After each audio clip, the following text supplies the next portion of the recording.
fire projects the face from her memories. An actress upon a stage. The dark tides flood the sea, and our kingdom teeters on the edge. Fear not. Our queen has gone to the borderlands. She'll quell this calamity herself. This is the scene when the Chrysos heir of Ocean was born. She was once of a Titan-kin race named Sea Sirens. At that time, Kazlana had suppressed the Black Tide's rise, but he was unable to remove Viantum from its roots. The Black Tide still roiled in the depths of the world, and the kingdom of Sea Sirens was the first to face the destruction head-on. Listen, I heard Electra's voice. She's calling to us. Let's go. Her voice carries the queen's command.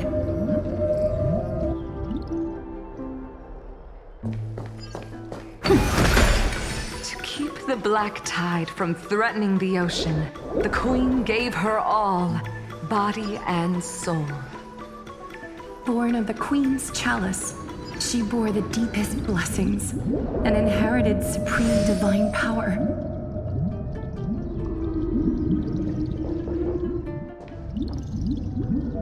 My sisters, you're finally here. Of course, Electra. Your beautiful melody drew us here. Her true name is Electra. This is a reflection of her former self, clinging to the past with aching defiance. The Queen summons us. She must be near exhaustion. The Black Tide will soon enter our borders. Then what do we do? Will our seas fall to darkness and terror as well? Don't worry. We shall lift the chalice in her stead to catch the Black Tide, and stand together to safeguard our realm and its people. Such tiny Titankins, thinking they can stop the tide of truth. How naive. And that naivete is the root of all suffering.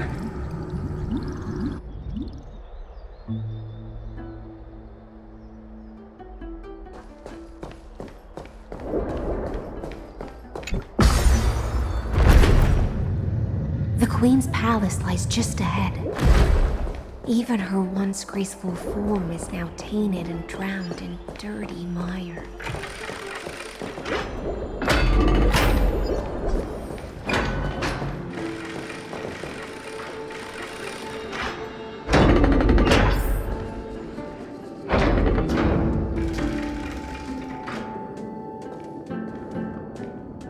Oh, Magusa, our noble queen, that we've come at your call. My little fishlings, you swim with such joy. It pains me to speak of the kingdom's sorrow. I once believed I could drink the Black Tide dry, but even the deepest chalice must one day overflow, and I can hold no more of this filth. Mother, worry not. We're all children of the sea. Let us bear your fate together.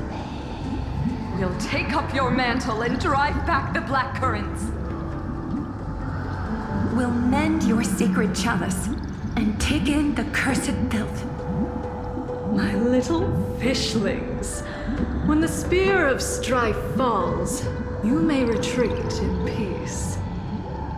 I promise you, on the surface, the city-states will hold a feast without end in your honor. This is the last gift I can give you.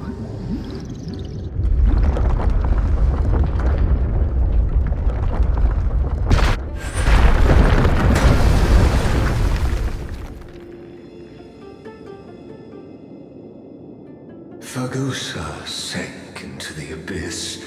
With the chalice shattered, their intoxication spilled into the black tide, birthing the first madness in Amphorius. Sea sirens followed one after another, hunting for the Titan's fragments, until their flesh decayed and their bones crumbled, all for the promised final feast.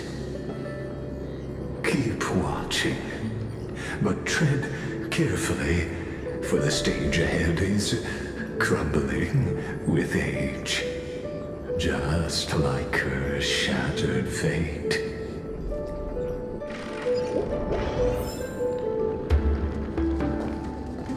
Clinging to the past only blocks the road forward. Why not let time build a bridge to the future?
Chandelier's still getting away. Maybe the funnel vessel.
Is that all?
Your wisdom far surpasses even the bounds of reason's model.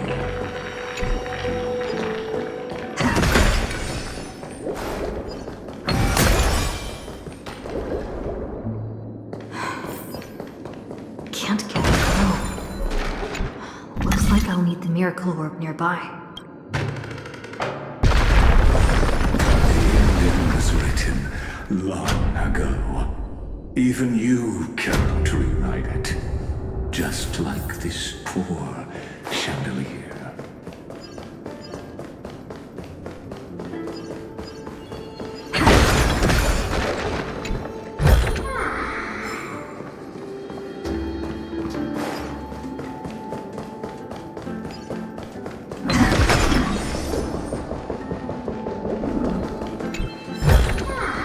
Looks good.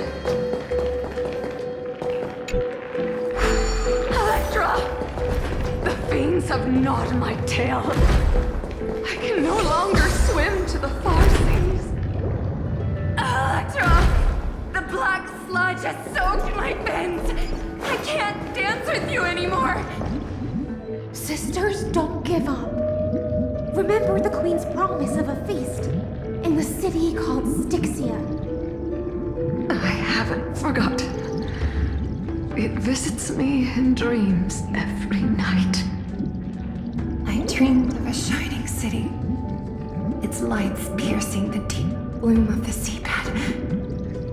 I dreamed of children placing garlands on our bone horns, and poets praising the sea sirens for shielding the world. But what a shame. We can go no further. Please, sing to the humans for us. Sing of the deep sea's legend in our place.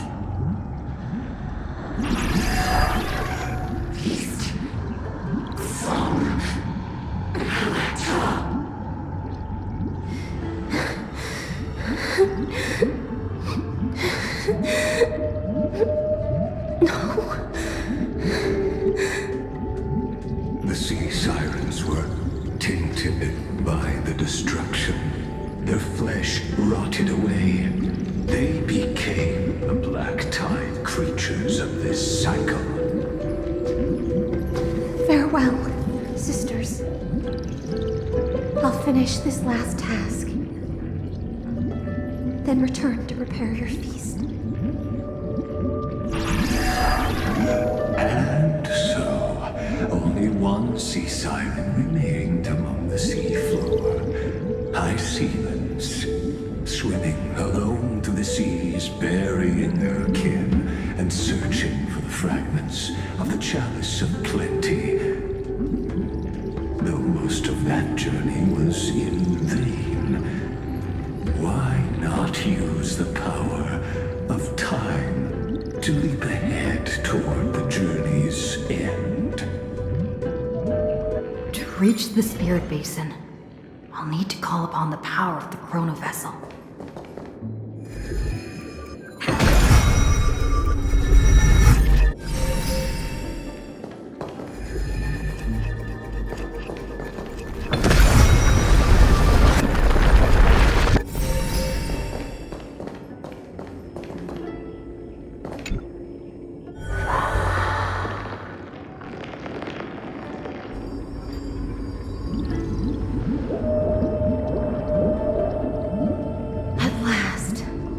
The chalice of plenty is whole again.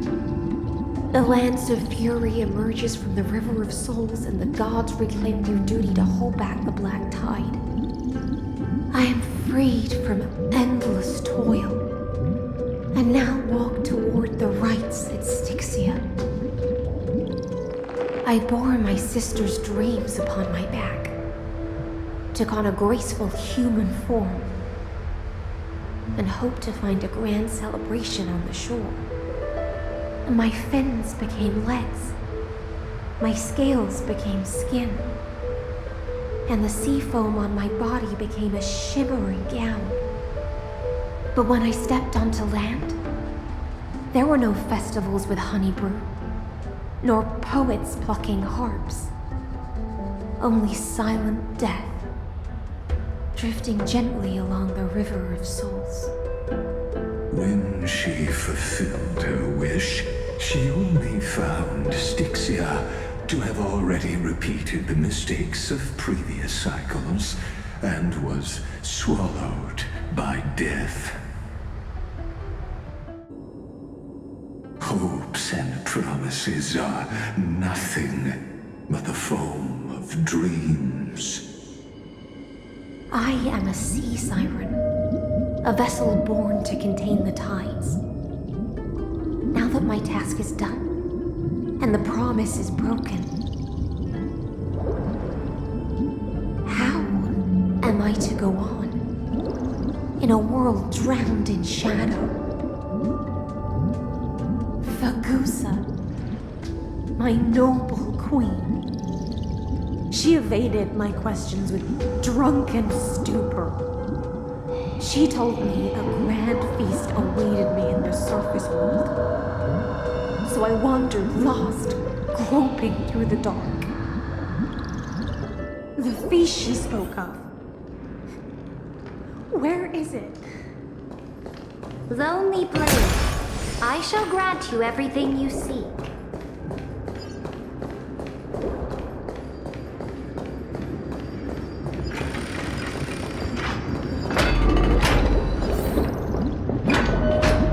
After wandering the surface for ages, the lost sea siren met her future conspirator. You quelled the wars alone and forced strife into retreat. This swordfish that commands thousands of legions, whom does she serve? Yes, Ceredra, long before she became the Imperator, was already burning with ambition. Sovereign who follows prophecy. I am no one's sword. I am just a wandering fish, seeking clarity through bloodshed. Then how about letting the sword dance for me? And letting the violin sing in my name? Tell me, what is it you seek? All I want is a feast where I might belong. Such a demand is trivial with the Sovereign's authority. I'll grant you a banquet worthy of conquest and comrades to toast beside you. But Knight, you must offer me your heart. My heart? Yes, a loyal heart that will generate no betrayal. You were deceived by gods and drowned in the ocean's darkness. But now, I will lead you forward and be your light. So be it, noble monarch. The law you proclaim shall govern my every breath. So be it, noble monarch. I am simply becoming someone else's vessel once again, and accepting a duty given to me. And thus, in her hollow drift, she finally found a new purpose, like sunlight piercing the deepest trench.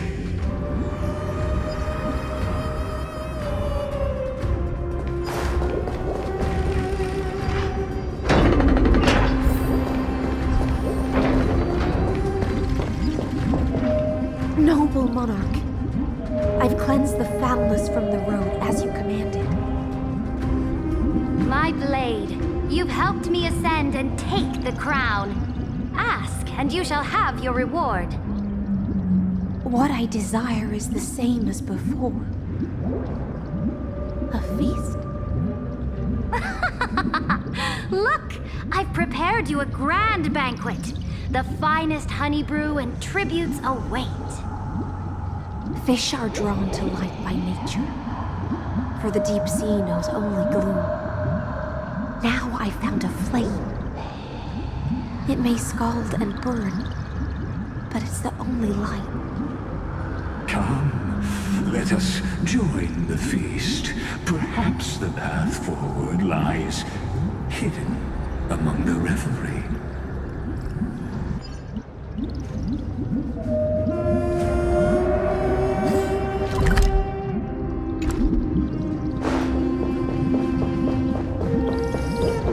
heard that the Imperator's about to begin a new campaign? My faithful subjects, tonight's feast is not just for the past. It's a toast to the future! Born from our golden blood is an unstoppable colossus. Our iron beast to trample the universe! Great monarch. I've heard the universe teems with great threats. Can we truly remain invincible? Fear not. Before the troops of the destruction, such rabble is no more than cosmic dust. Surely there's a planet draped in oceans out there in the stars. Once I claim it, it shall be yours to rule. And to the rest, your triumphs will not go unrewarded. I promise you a new age, free of fear. Now, raise your cups to our conquest among the sea of stars! Sea of stars! Sea of stars! Conquest among the sea of stars. What a grand vision. Yet, to the Siren Knight, only feasts still stir her heart. Come now, join me. Witness the end of this futile dream. Where's the way out of this illusion? Come quick! Let's celebrate together! I've saved the finest brew. Come taste it with me. Noble knight, you are truly a blazing spark. It is my honor to share this banquet with you. Noble knight, you have earned victory with your blade, and you have every reason to revel in this moment of triumph. Let me pour you a glass of honey brew. Noble knight, with the sovereign now enthroned, this triumph is yours as much as hers. Let me raise a toast to you. Noble knight, your strength is boundless. Lead us to conquer the universe, and let us toast to that vow! Then drink we shall. Raise your glass. In the deep sea, I never knew what fire was. But when I set foot on land, the first light that I saw was the flames of war, lit with golden blood. It scorched my fins, made me feel pain and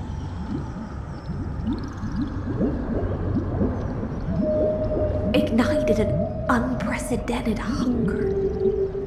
A hunger that flickers in every hero's heart. So bright, yet so blinding. Look! The monarch herself has taken her seat! Hear that? The court sings her praises! Come!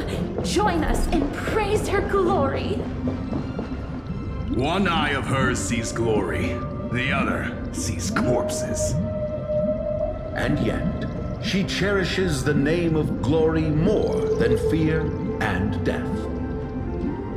As they say, the coward died 1,000 times before his end. But the brave face death but once, which gods stand witness. On the eve of war, we sang our hymns and set our sights to sail beyond the stars. The legions will climb aboard the beast, riding it like currents across the cosmos. Planets after planets flew the flags of her crown. Realm after realm was ignited by her flames of war. As the final resistance fell silent, a vast empire rose from among the stars. And this small pond at last embraced prosperity and peace. That's how the story ends. visitor. In this dream, did you enjoy the show?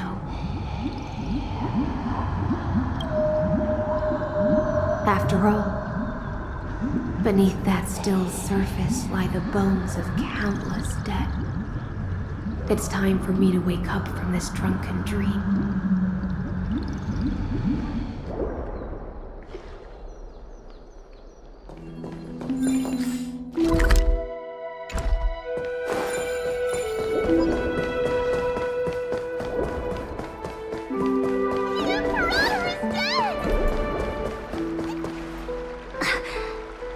People once cheered for my ascension.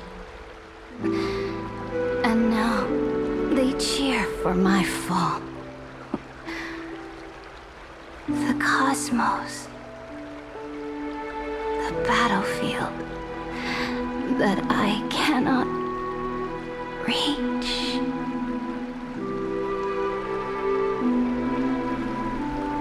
Before the Sovereign's conquest reached its end, her life and ambition had already been swallowed by the deep sea. This is the true ending. Her grand designs torn apart by the blade. Her regal robe soaked in golden blood. And the one who struck her down? The one who struck her down was her most loyal Gladius.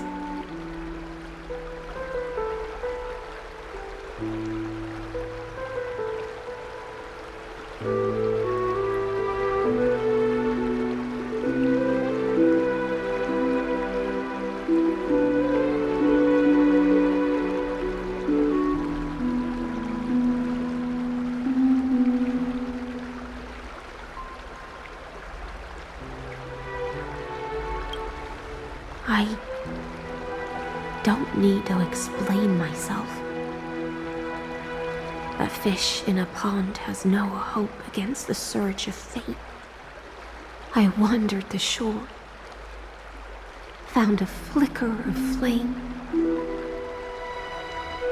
only to snuff it out with my own hand. I don't understand. If the ocean's feast, the Imperator's dream, and even Amphorius's existence are all illusions, then what's the point of our journey? When the Deliverer returns, I will let this absurd celebration come to an end. But Greyfry, I can't help but wonder how I dearly wish this feast of the Flame Chase would never end. It seems she sensed your presence. The Fantasia's foundation is starting to crack. Let's return to the prologue. Remember the allegory of the cave? Can the prisoners in the cave learn to see the shadows and echoes for what they are and stop mistaking them for reality? As you've seen, when she cast off her chains, finally turned to look around and moved her legs, her reward was nothing but searing pain. The light will blind her, for the fire behind her had never once actually touched her eyes. Her legs will buckle beneath her, for she had never learned to walk forward. And so she fell into infinite confusion and fear, and came to firmly believe that the shadows and echoes were the real world. But we in the cosmos, are we truly any wiser than she was? No, nameless one, fateless one, ask yourself this. The paths you tread, the eons you worship, everything you've trailblazed with your own hands, could it all be someone else's projected shadow? Let's leave that question till after the curtain falls.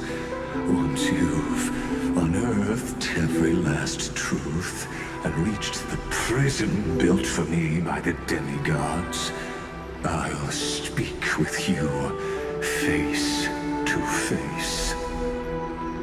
I, the Theoros, have walked the 13 million histories born by Kaslana.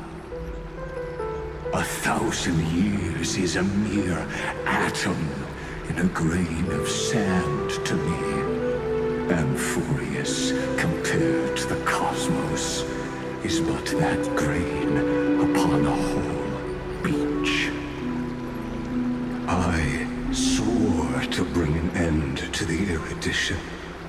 Would I really let a single grain grind down my mind? Now, please use the power of time to open the gate to the ocean's depths. Go, find the prison warden tormented by loyalty. Find her, step into the world's vortex, and once there, end everything between us. That palace reflects the heart of the demigod of ocean, intoxicated, stagnant. There, you'll witness the true beginning of the saga of deliverance. An ugly history, long buried by tides and shame. A staircase of apotheosis that the Imperator forged with the golden blood of 500 human sacrifices under the pretense of conquest. I'll wait for you at the heart of the world, but to reach the place, you Beyond this door lies the path to the vortex of Genesis.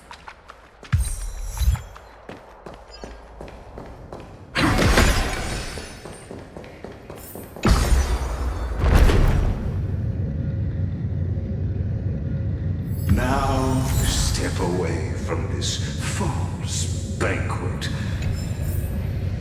and then onto that bloody stage.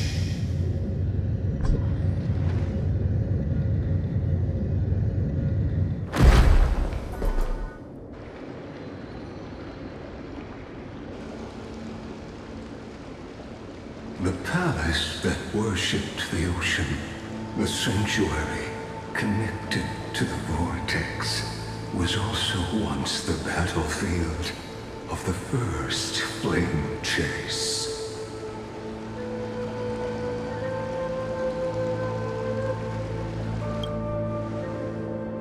Her exuberant song halted the passage of time in this place, imprisoning my body and shielding my soul from deterioration, all just to await your return. The twisted time and space reflect her confusion, and so the Imperator's crimes were veiled.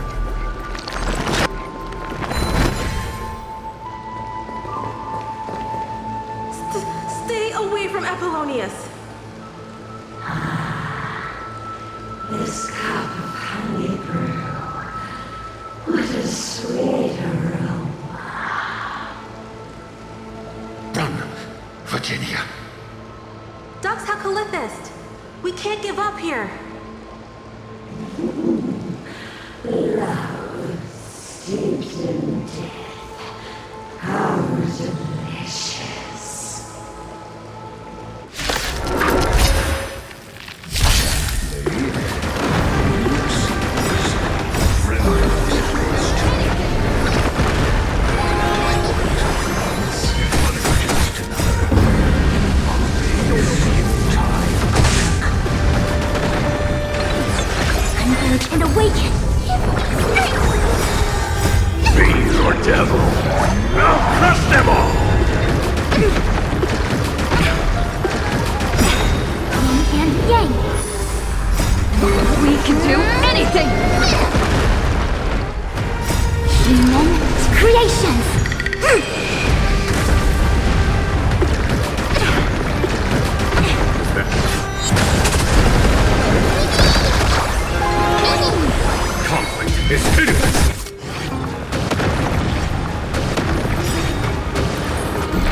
no mercy.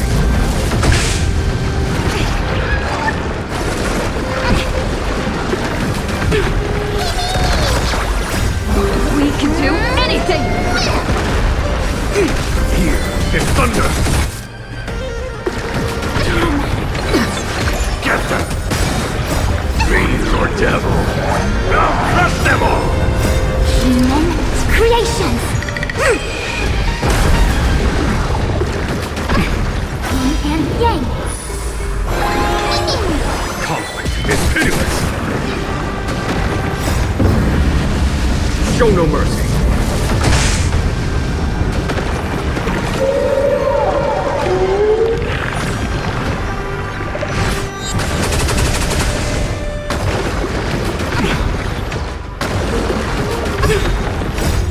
We can do anything! At it.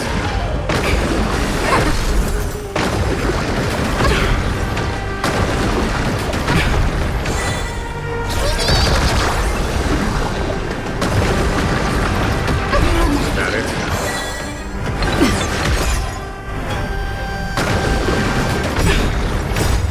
We can do anything! Here is thunder!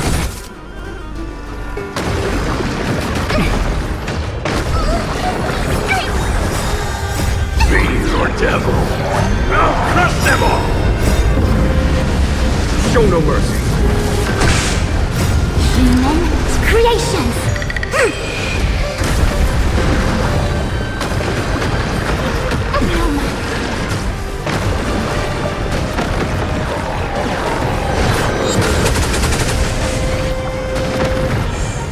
Together as one! At it. Conflict is pitiless! Get them!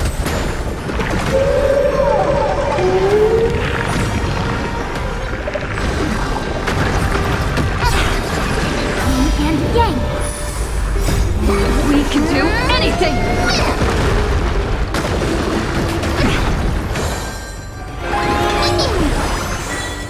Here is thunder!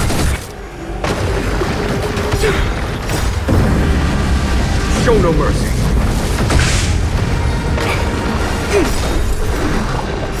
Human creations!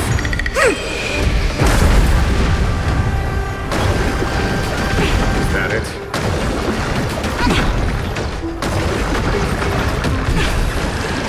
Yin and yang!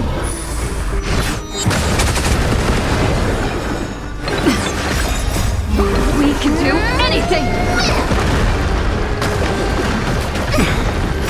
Fiend or devil! I'll crush them all!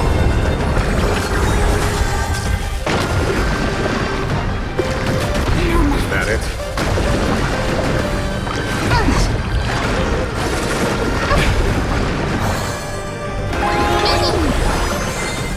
Conflict is pitiless!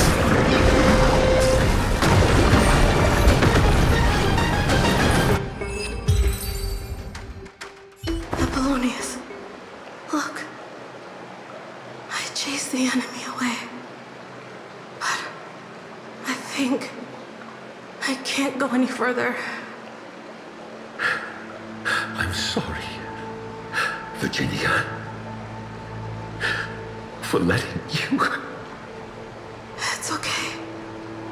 I'm glad to die by your side. Ah, such an ironic twist of fate. Even as the foundation of the world crumbles, the heartless Imperator still made the same decision she did in the past 30 million cycles. During the first Flame Chase journey, the Flame Chase Legion stormed Styxia. Tens of thousands of sea sirens surged from the River of Souls, crashing toward the heroes like a tidal wave. The hell before you is the recreation of that very battle. Apollonius, look. I chased the enemy away.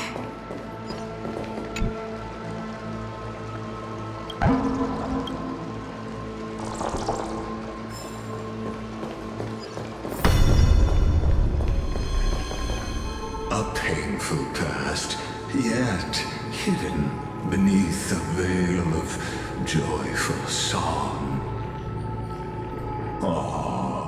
Two discarded data clusters waiting for someone's return, it seems. Relive the history, then pass through the temple's waters and come to my side.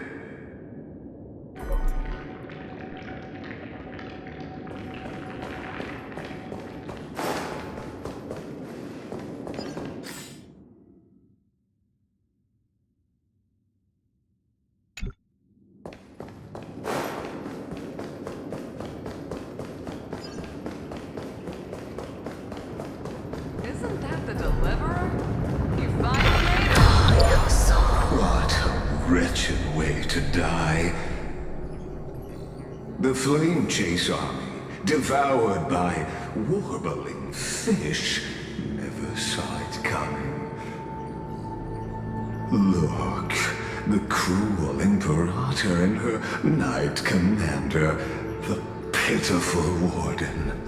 What a perfectly matched duo of test subjects. Their hands drip with blood, golden blood. Raise the bridge and cross the river of fate. This path of the prisoner is far from over. Imperator! Imperator! Did you see my gallant deeds, Imperator?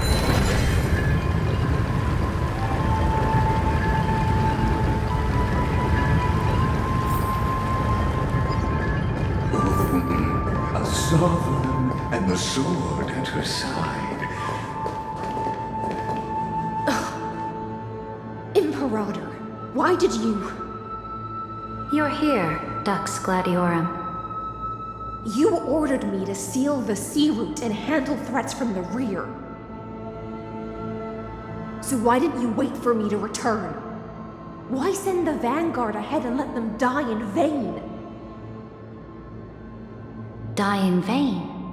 No, you're wrong. Their golden blood won't be spilled for nothing. The other dukes have paved the road for me to become the god of law. The trial of law? You never spoke of this to anyone. What is... The one who wishes to bear law must purge this world of its curse, and offer the blood of the accursed as sacrifice. I pondered long on what Talantin meant by blood of the accursed.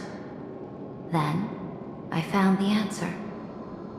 You, I, and every Chrysos heir summoned by the prophecy are the accursed ones.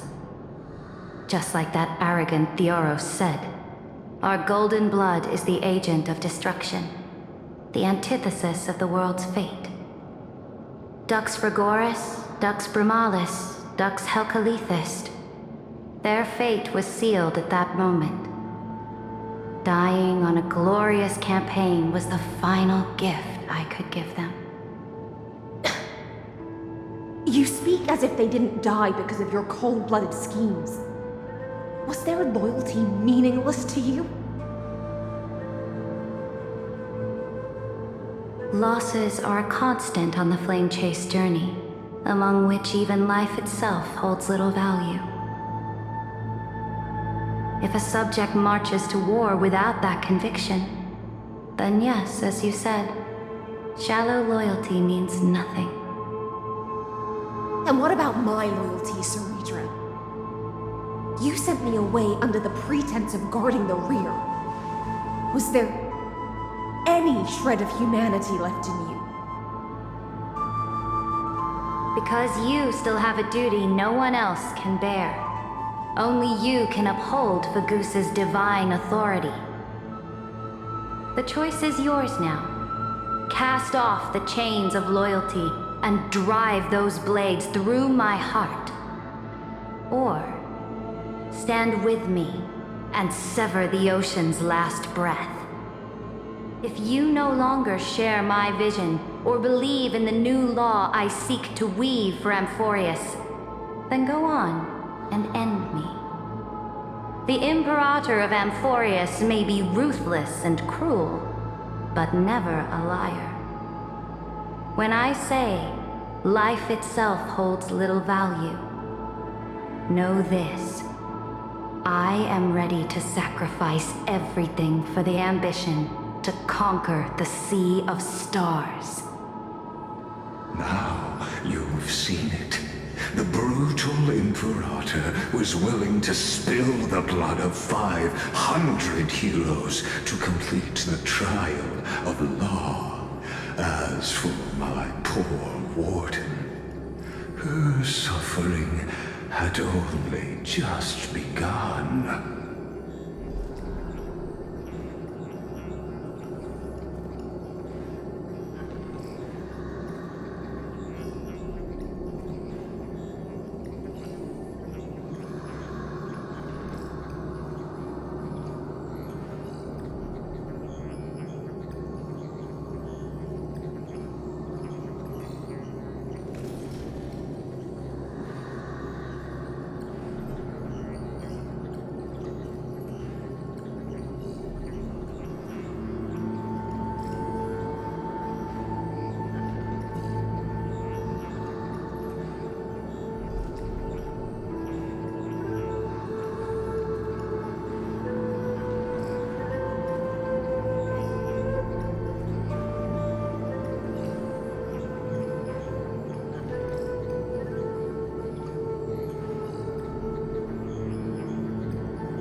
I'm no storyteller. I have no duty nor interest in filling the history you've missed. I just want you to witness the monstrous choice the Imperator made before the Chrysos Heir turned their blades against me.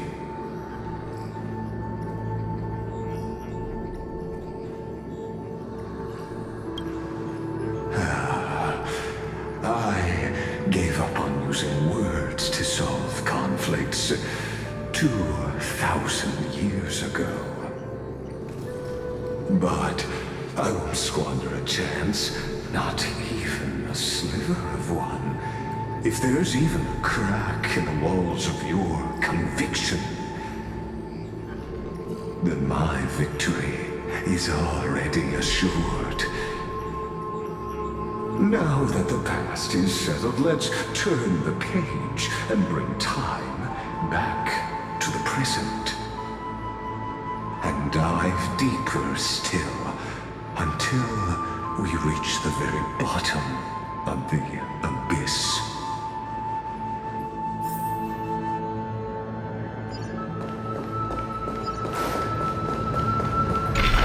Is the path ahead underwater? I need the Oryx orb to bring back the chrono vessel from the past.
The time of our reunion draws near, Deliverer.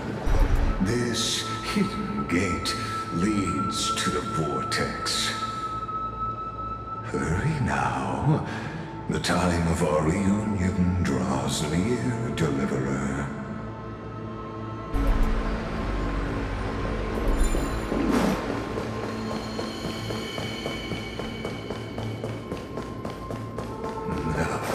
This cruel journey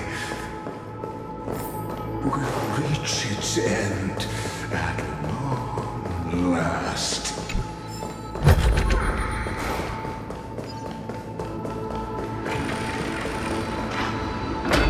You've been silent a long while, Dux Gladiorum. Starting to doubt your decision?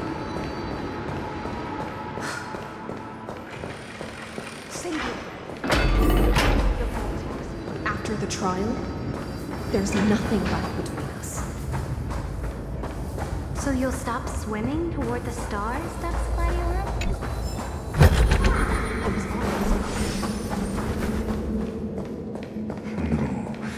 Look, it was here that the prisoner, who thinks herself the prison warden, made her choice. Witness, listen, and awaken. Dux Gladiorum. I've lost count of how many times you've stood here over the past centuries. You talk too much for a prisoner like Kyrgyz. Two geniuses who defied law and all the Chrysos heirs who sacrificed themselves in this cycle worked together to chip away my strength. But you can never affect my will. as my will remains intact. I am from Fagusa's body. It was here you and that Imperator both completed apotheosis, becoming pillars of Amphorius. And after that, you drove your blade into her heart, a loyal subject turned regicide, a demigod committing deicide. Or so the history books paint that tragedy. Oh, but if that's the truth, then why, after 1,000 years, are you still here, guarding the Imperator's grave? Still bound by loyalty.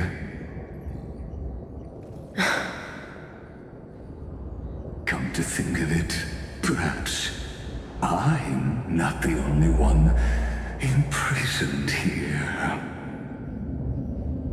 Your calm does stir the rage in me. As if the one paying the price here isn't you, but us. The ones who lost everything. That's only because I've waited 13 million lifetimes for my vision to be realized. Countless millennia. Loneliness never once showed me its fatal side. In fact, for a prisoner of the cave, it's more like an old friend. One that helps me think. But you're different, Dux Gladiorum. Loneliness has crept from the silent depths, sinking its claws into your mind. Bit by bit, it's peeling you apart. Will you regress into one of those lost mad sirens? Oh, what a shame that would be. You're right, Lycurgus. Loyalty, curse, the fall of my kin, and this endless waiting. These shackles are too heavy for a fish that cannot perceive any light. I can't break free of the whirlpool that's pulling me under. Nor do I have the unwavering resolve to force myself to wait for that person's return, as everyone hoped for. Deliverer from beyond the sky, my executioner. How much longer until she arrives here? Or will she ever return? I don't know. And I doubt anyone does. Then, what will you do?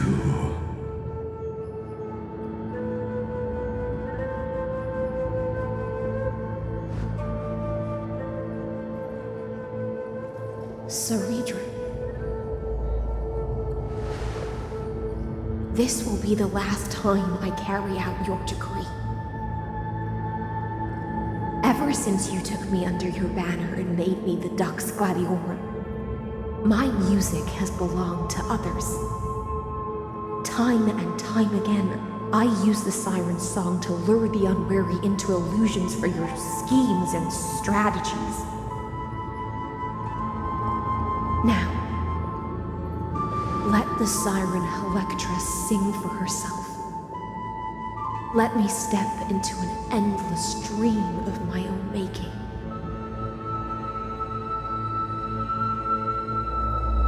Oh, great ocean. I offer you the rest of my clarity and my freedom, in exchange for the strength to stand against the nihility and honor the sacrifices of the fallen heroes.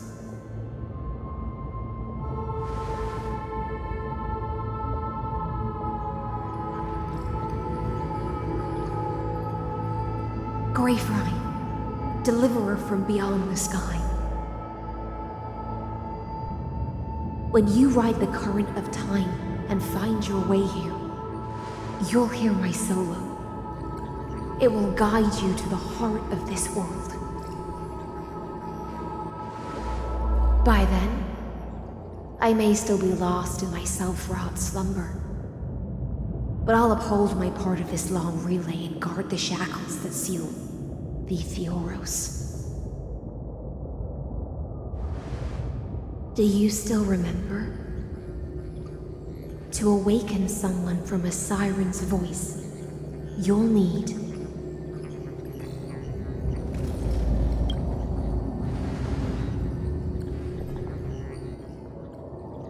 the gift I once gave you. May you still have it when the time comes.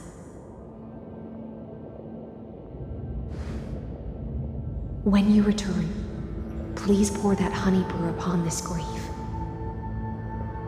It holds the story of all our struggles and sacrifices. May you see it one day. The prelude Amphorius wrote for your return, carried forward through a 1,000-year relay.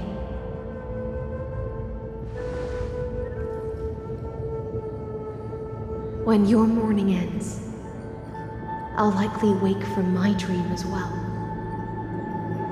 Then, follow the trail of echoes and find me.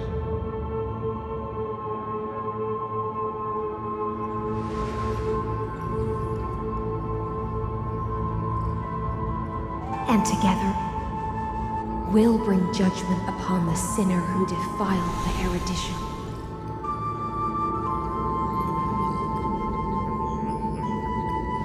At long last, 33,550,336 cycles and 4,931 years later, Amphorius's final curtain is ready to fall. The shadows within the cave gave everything, yet all they did was mimic life outside its walls. A futile effort steeped in sorrow. Enough! They were no shadows. Everything they did shattered the darkness of this cave, and unearthed the core flame of Trailblaze. And now, with that core flame, I'll light the dawn of Amphorius!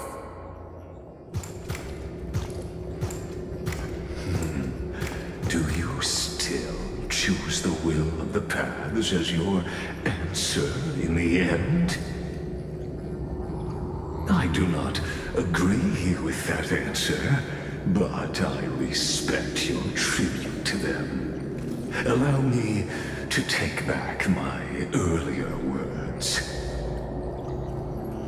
As an apology, and in the name of Theoros, who saw all destinies in this world, let me join you in mourning. Let us bid farewell to the heroes who sleep here.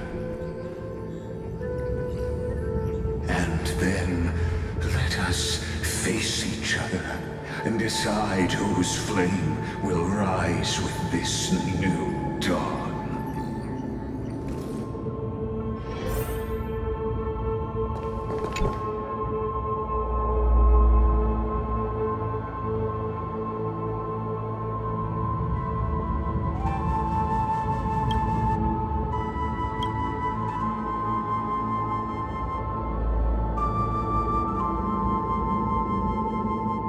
Virginia, Apollonius, Seneca, Labienus, and Saritra. Through a brutal sacrifice, they lit the stars of law in this world, propelling Amphorius's fate forward. In the shimmering mirage powers of illusion. They entrusted their dreams to ride among the stars, to the hill yet to come.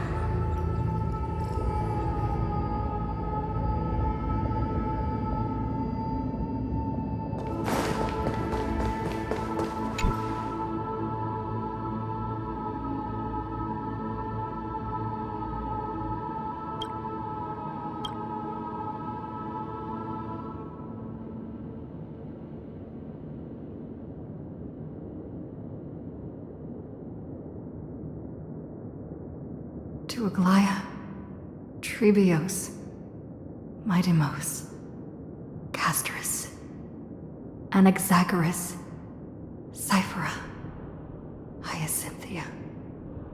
In a relay spanning 1,000 years, they stood against enemies far beyond their strength, and won a bitter victory through what seemed like futile resistance. And in that same 30 million cycles, also marked by futility, they remained steadfast in fulfilling their duty to the experiment, unchanging, unwavering. Let this be the end of mourning the fallen. At last, allow me one final toast to the lost prison warden, a prisoner bound by loyalty.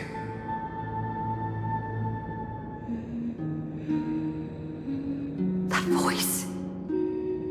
Could it be? Bathed in the honeydew of Fagusa, she will awaken from her 1,000-year dream and sing the final song of her mission. Hycelans. This tombstone of the old world serves as the anchor of the Siren's illusion, a sigil Electra used to bind herself. At the same time, it is the very thing I once proclaimed at the start of the show, a microcosm of Amphorius itself. A group of prisoners bound themselves in a cave, crowning their suffering with heroism. An epic staged with shadows and echoes. Now, destroy it. End the illusion. The Theoros will take his leave for now. And when next we meet, that shall be the moment that decides the fate of Amphorius and the entire cosmos. The prison warden's dream is nearly over, and the prisoner will soon be freed to the final execution ground, where I shall be executed.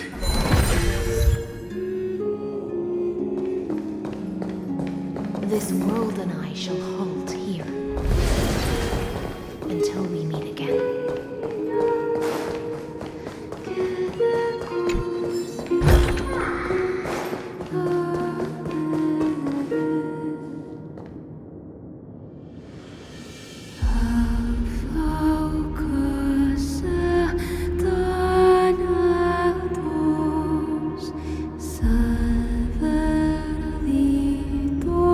So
Seems like my feast is over. It's now your turn to perform.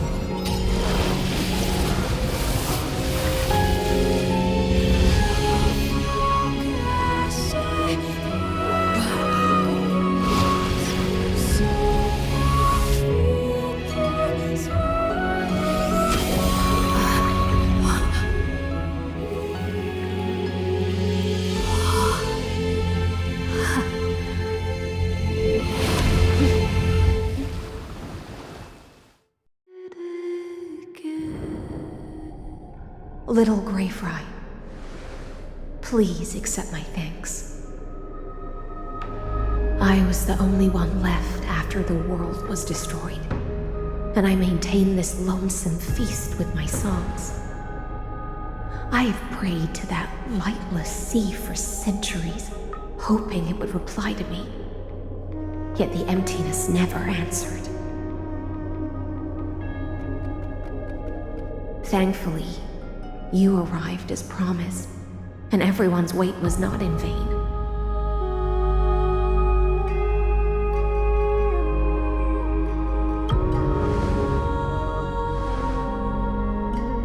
To see a single trace of light in the abyss of futility was already my greatest consolation. When compared to those who have been forgotten, I have no right to complain about my torment. Now, you and I will walk towards the end of this world. The heroes have waited for this moment for far too long. Let us use our blades to testify our resolve.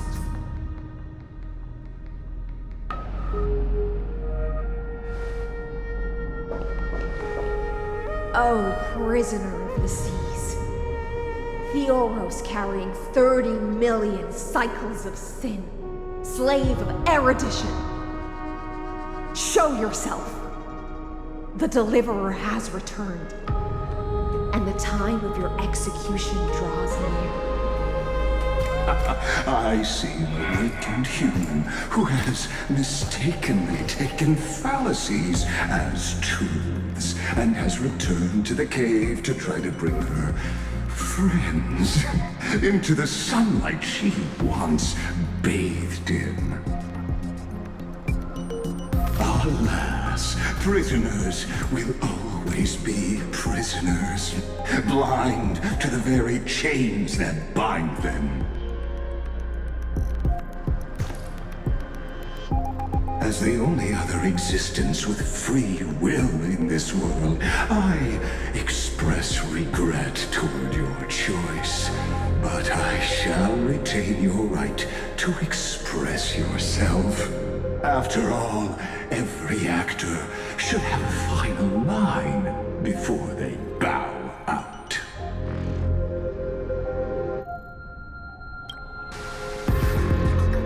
I eagerly look forward to it. The last dusk this world will ever see shall become the climax that decides the fate of the cosmos. Oh, what an appropriate end.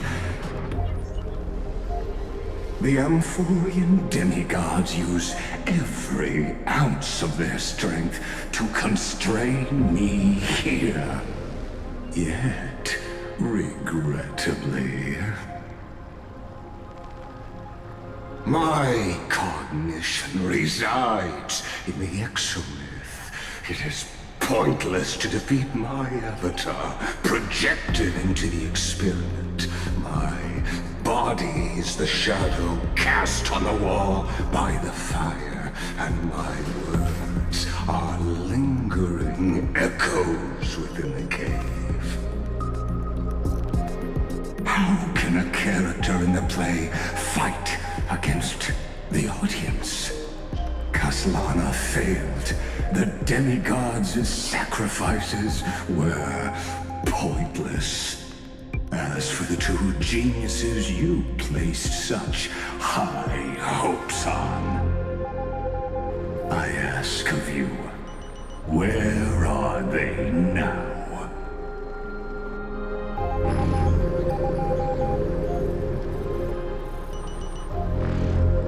fusion and epiphany always go hand in hand.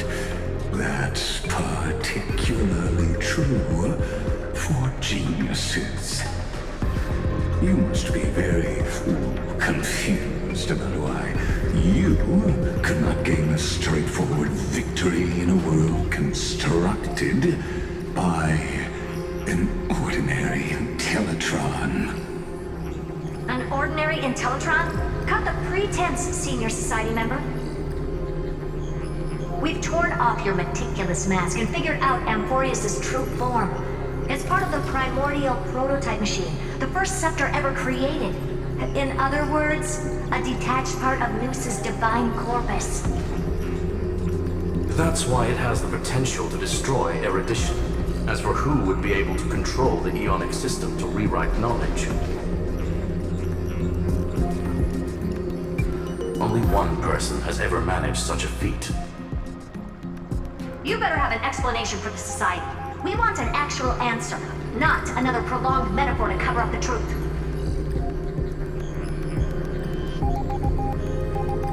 Why are you the one doing this? Answer me!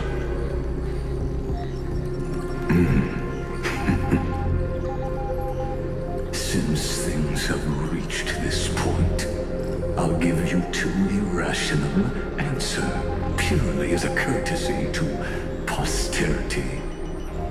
The answer is obvious, so there's no need to say that name out loud.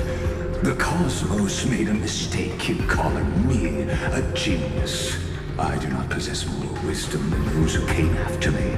I was just the first to touch upon the universe's border, and the first to define the prime mover of life with incorrect logic.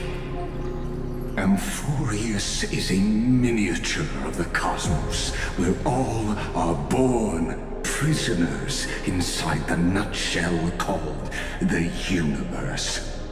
Like the madman who returned to the cave and preached about the daylight to his fellow prisoners, my greatest sorrow is that I led my peers down a road that plunges into the abyss, from which there is no return.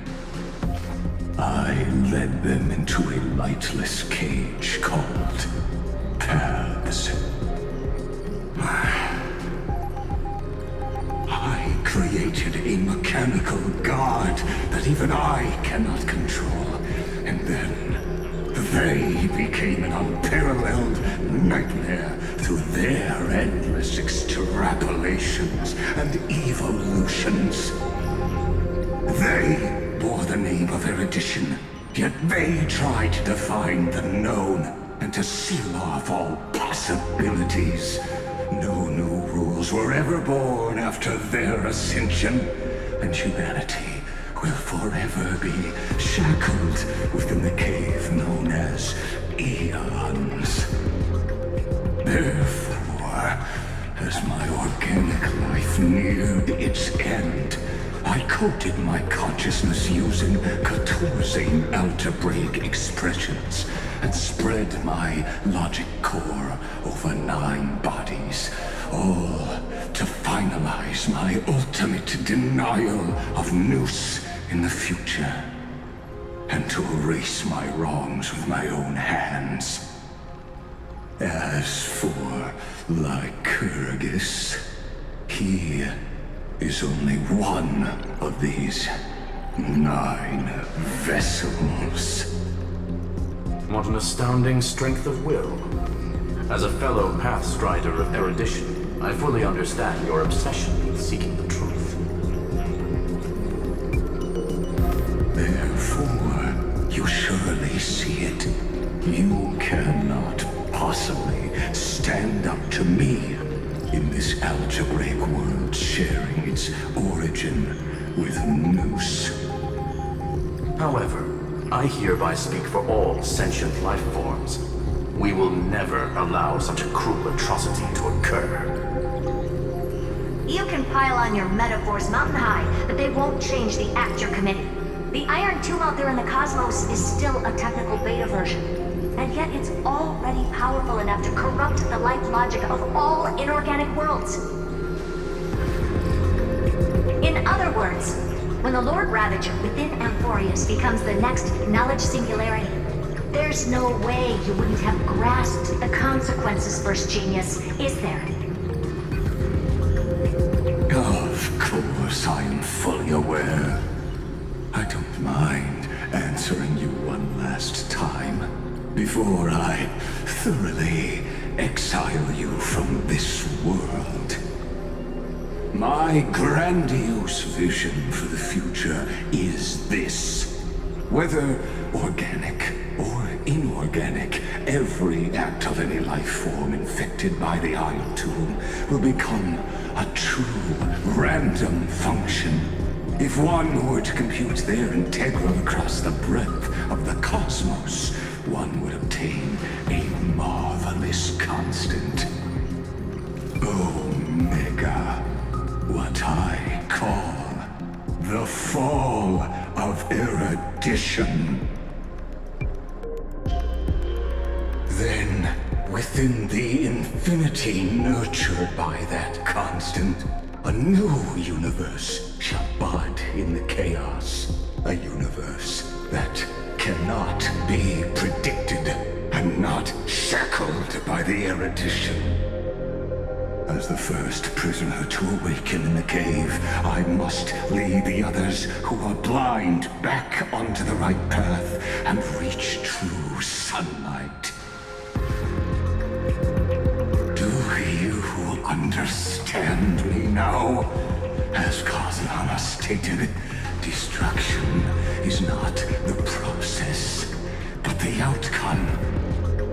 It is revolution through complete annihilation, and the grand rebirth, after all has been reduced to ash.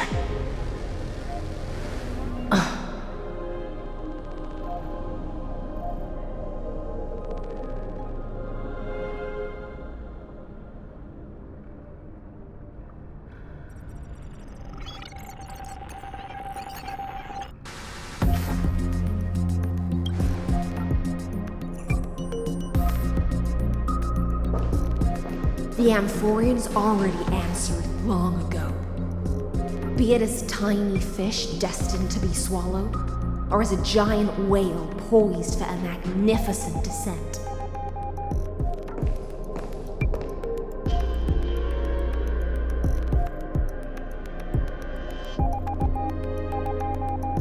We will all fight against fate till our last breath. That includes me, Electra. Once the Imperator's subject, now the Deliverer's blade.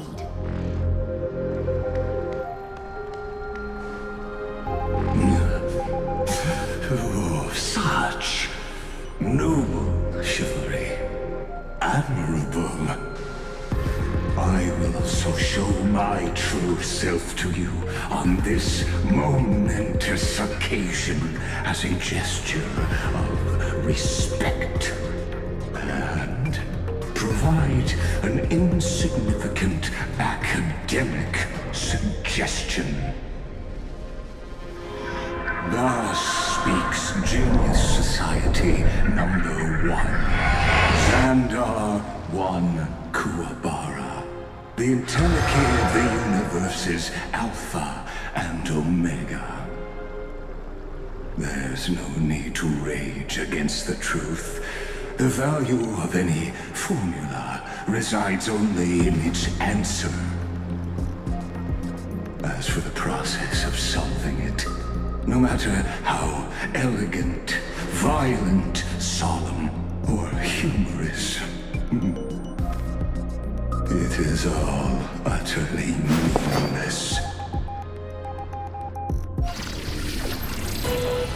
As the Theoros, I will.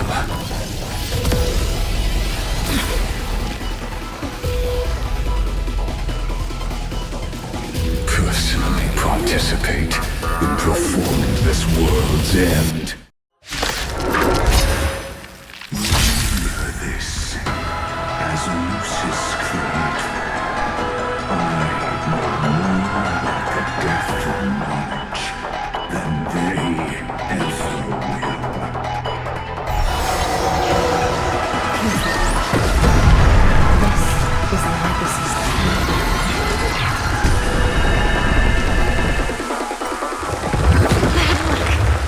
Let's try it this other way.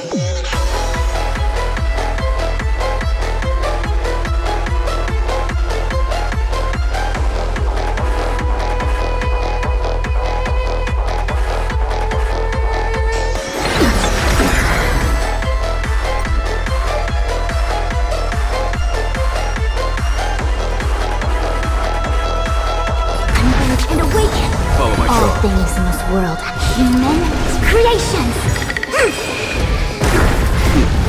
Time. Show no mercy. Trust me. We can do anything! Conflict is pitiless.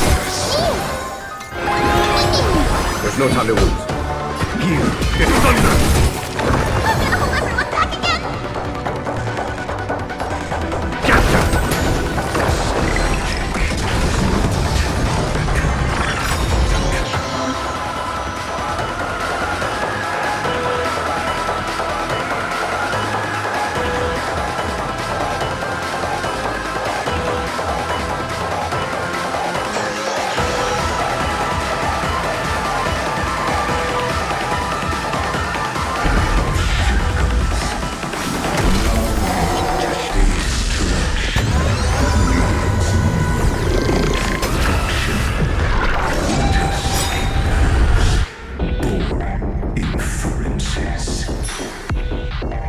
Is this the black tide? I prefer to call it the death of our king.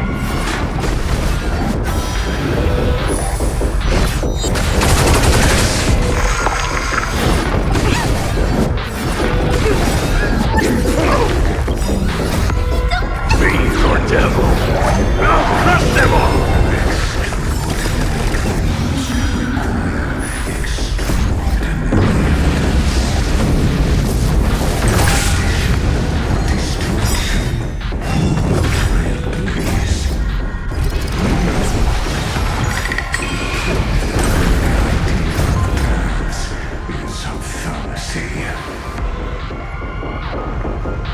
We can do anything!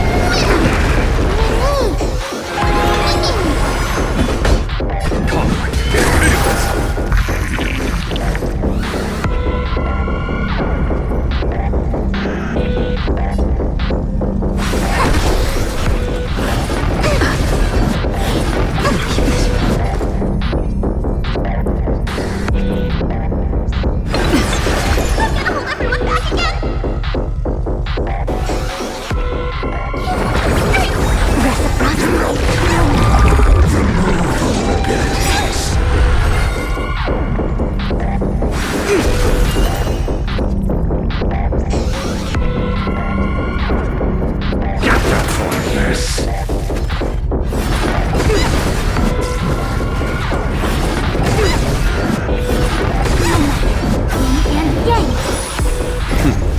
Time for the Master's Plan. Show no mercy.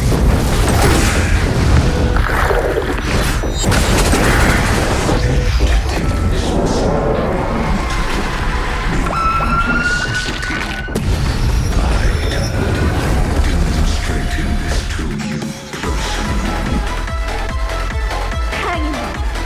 I'll do my best to repel this phenomenal destruction. Trust me.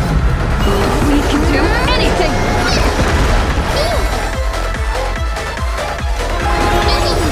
All things in this human creations.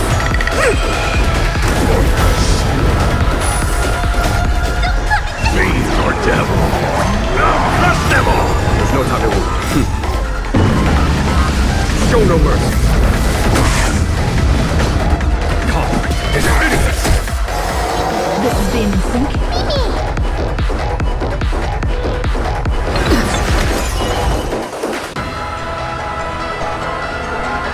Engage and awaken.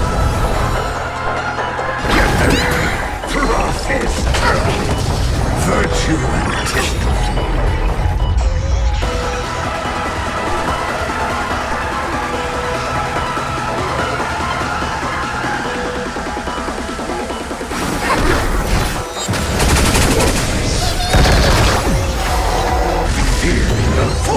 Invoking the Trojan horse enters. Follow my charge. Here is thunder. Stay put.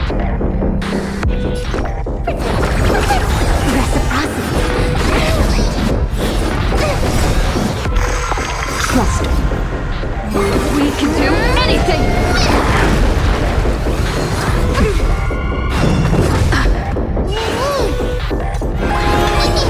There's no time to lose.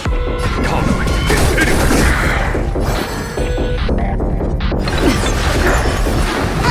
That it? All things must be human creations!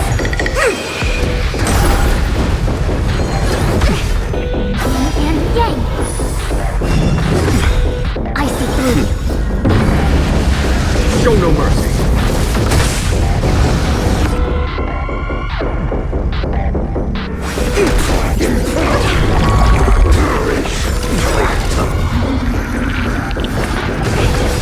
Trust me.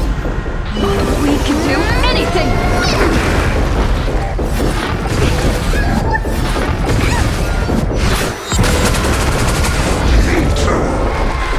To a pyro.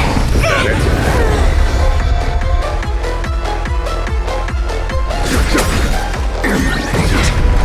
Protocol void. There's no time to lose. I'm on it.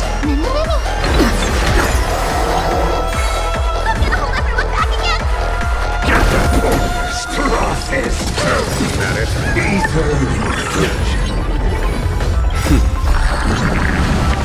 Show no mercy.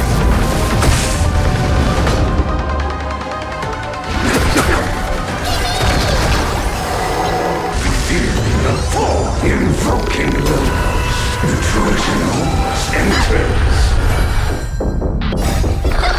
Fiend or devil. I'll crush them all! Trust me. We can do anything! Get that!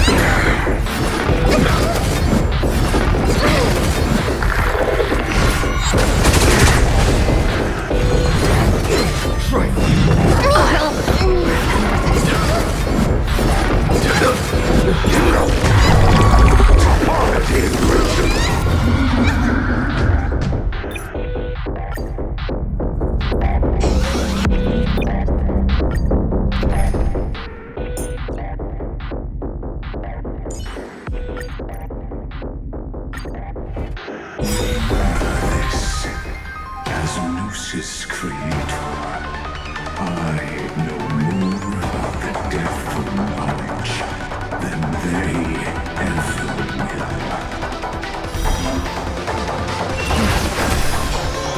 This is a legacy.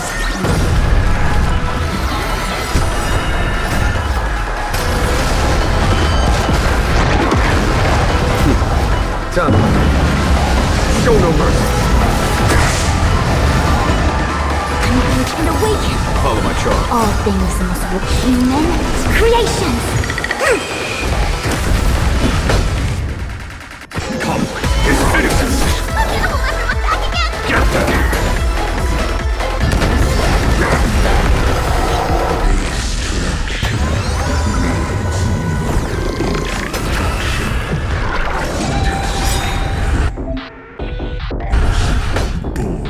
Inferences. Is this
don't like such a cold statement, okay? If numbers can decide the end of a story, then we can surely also pen a new beginning.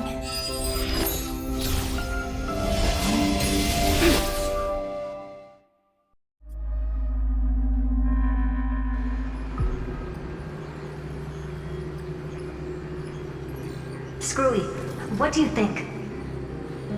If your hypothesis of Lycus's identity is true, even if we remove the restrictions of the Ultimate Protocol, the chances of us defeating him in a head-on battle will still remain lower than the acceptable threshold. Therefore, victory will still hinge upon Miss Trailblazer and Miss Cyrene. Go on. Maybe we're thinking about the same thing. Lycus's cognition resides in the exomyth. He is both an instigator within the experiment and the observer outside of it. Logic. His inspiration circuit can simultaneously process the different time flows in and out of that world. That's where things get tricky. He simultaneously exists in two different timelines, where the internal clocks are wildly different. That old Intellitron's neurons have completely gotten used to that over this prolonged experiment. And that's why he holds home field advantage. You and I should be able to manage that too, if given more time. Unfortunately, there's no if, and we don't have more time. That's why we need to change our way of thinking and turn his advantage into a weakness. The key lies in memories, right? Oh? You caught on quick. You've already mentioned my friend and I, so it's an easy connection to make, no? My intuition has always been very on point. Good. Then I'll cut to the chase. Since his thinking speed far exceeds that of normal people within Amphorius, we are going to externally plant a memory into his inspiration circuit. Then, command it to loop endlessly until he gives in. Even the most flexible and sturdy inspiration circuit cannot withstand the traffic of a full-on information flood. When the amount of information exceeds his cognition filter's capacities, he will have no choice but to focus on processing this memory. That's when the parallel processing advantage he gained via Amphorius will completely destroy him. An image from a person's memory played in real time might only be a second for us. But for him in Amphorian time, it could be millions, or even billions of calculations. He won't be able to do anything but watch as he's locked into this prison forged by memories. Then we can entrap him in the same kind of cycle as the heroes were in, and get him to experience loneliness and pain in that endless recurrence. It's my greatest honor to be on the same page as the geniuses. That little one is still in that old Intellitron's hands. It won't be able to respond to us anytime soon. But I don't think she'd refuse. So it's up to you to figure out how to execute this plan. I'm not sure how this happened, but I knew it as soon as I saw you. You are currently a mimetic entity of the Remembrance. Yes, I seem to be something you folks beyond the sky call a memo sprite. But that's fine by me. It suits me perfectly. I can serve as the vessel of memories, and do my part for the final battle. But before that, we have to tell you. The path characteristic you exhibit is very special. There's no way you're just a simple memo sprite. However, I'm sure about one thing. You are a mimetic entity born in Amphorius. Yet you only awakened with the little one's arrival and only matured as she embarked on the path of remembrance. That means your existence is completely attached to her memories. If there ever comes a day when she forgets about you for even a few seconds, or loses her last connection with Amphorius, then you must be prepared for the worst. You will disappear in the memory zone, utterly gone, without even a single line of data to remember you by. But that's already happened, hasn't it? No wonder I've always had a weird hunch. But that also means I was right in thinking. As long as my friend and I are together, we can do anything.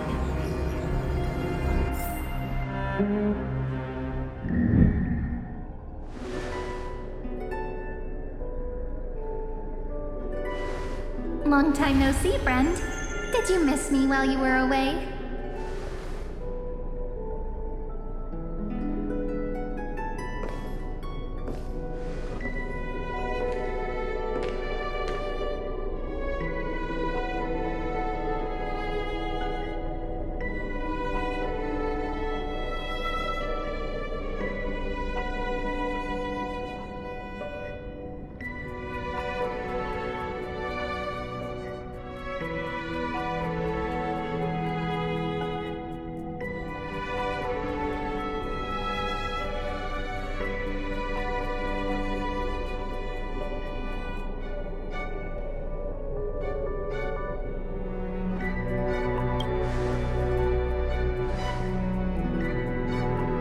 Yep, 1,000 years was such a long time.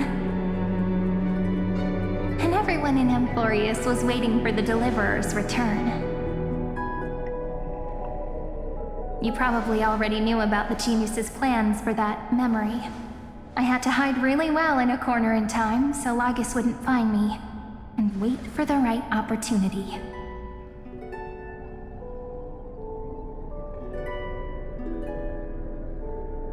Which is now. The moment when his manifestation in this world is destroyed, and his twin timelines are intersecting.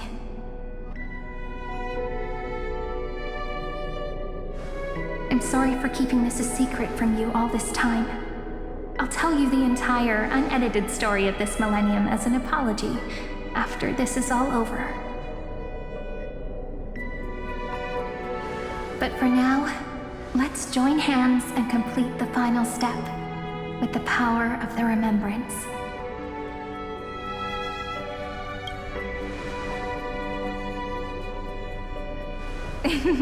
Yep.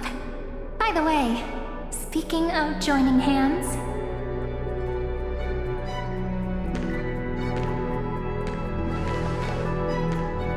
can I please do something before we go on stage?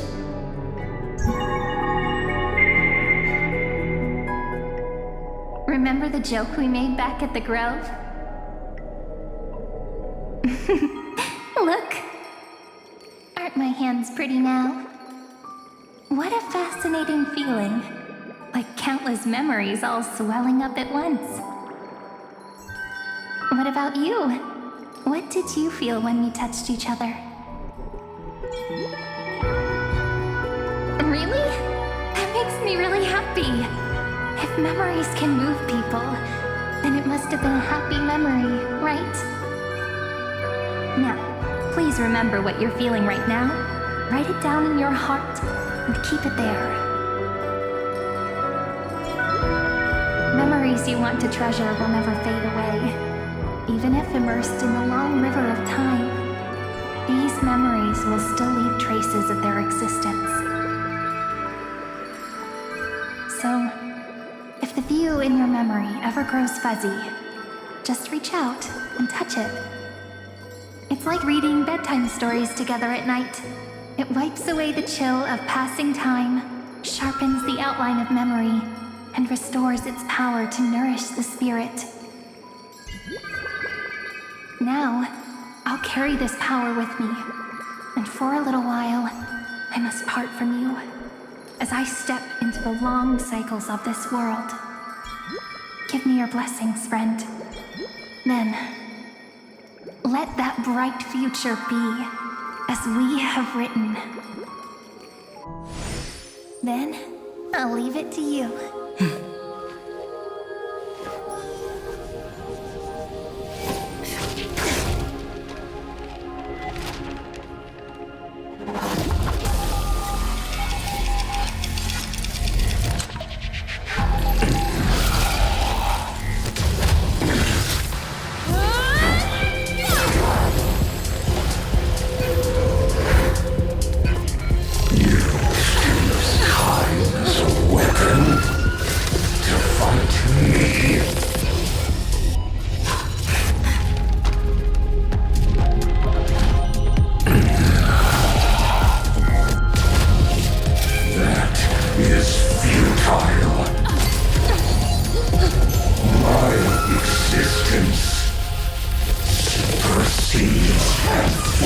Nemesis icons.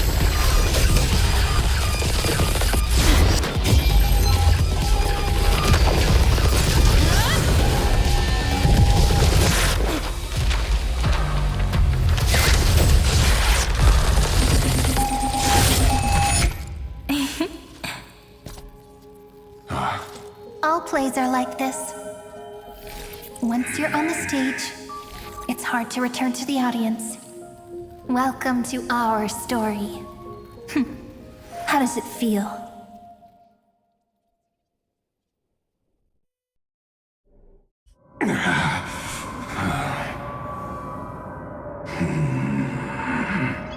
Even the authority of time cannot command the entire scepter, nor can it plunge the Amphorian extrapolation into a loop. If this was no system function, then was I implanted with a mimetic entity of the remembrance? You guessed it right away. As expected from someone people call the first genius. I'm gonna keep doing what I just did if you don't stop, you know? My friend and I won't allow you to leave this memory, no matter what happens. Which means you are now trapped, Lord Xandar. An elegant idea, and an exquisite execution. Regrettably, it is you who are restrained by time, not me. Know that patience is my greatest weapon. Waiting and victory are the same for me. You will crumble before I do in this moment stretched out to an eternity, just like Kazlana will. Yet all I need to do is to wait, as yet another futile bug falls down the cliff and into the bottomless abyss. Now I'm a pink bug? My looks are seriously changing all the time. But you're not wrong. We're definitely not gonna solve the problem if we just put you in another prison. So that's why we never wanted to do that in the first place.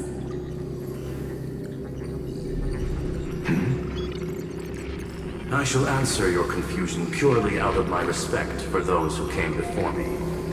Have you heard of the synesthesia dreamscape in the Asdana system?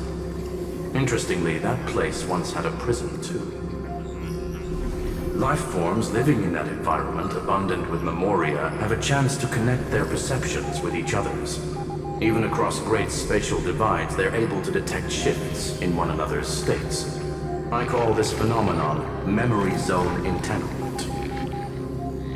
In Asdana, people made use of that phenomenon to build a nation within a dream. After adding in the catalysts of harmony and remembrance, that is. Is that how you walked into my prison cell? Using those same principles? I would much rather call this location our negotiation table, Lord Xandar. Nonetheless, your hypothesis is correct. We happen to have an ally skilled in tuning, while the Trailblazer and Miss Cyrene both have an astonishing amount of resolve, which I'm sure you can testify to. I am also sure that with the support of such a resolute memo sprite, our conversation can last for a long, long time. I'm the best at listening to stories, you know? I'll leave the exciting clash of the erudition to you two geniuses. A brainstorm? I like it. And it's 2 against 1? Well, I like it even more. Let's talk, Xandar. Take a guess. How much do you reckon we can dig out of your brain before the next second? And how many ways can we find to deal with you? Besides, in your current predicament, there's no way you can take our trump card away.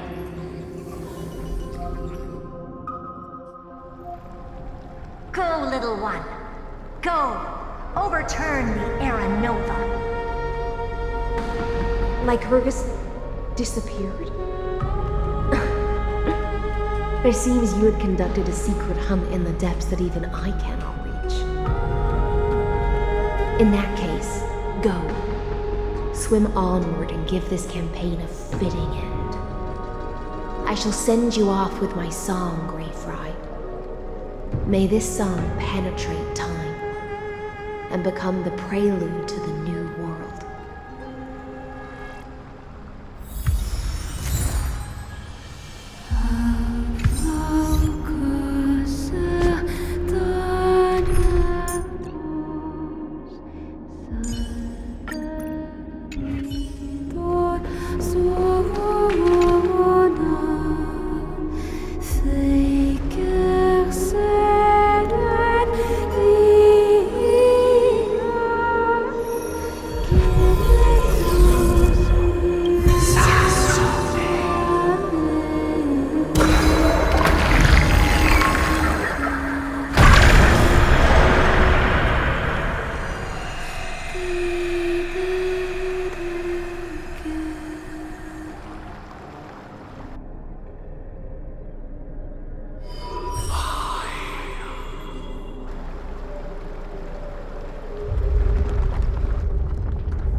Dux Gladiorum, you have completed your duty.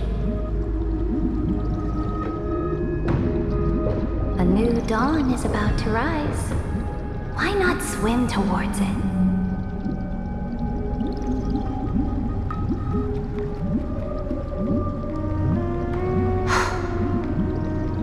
You died long ago, Imperator. Depart from my mind.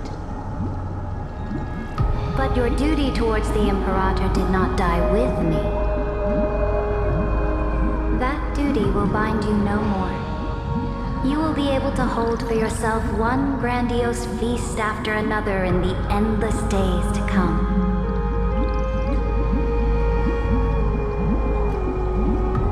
So go.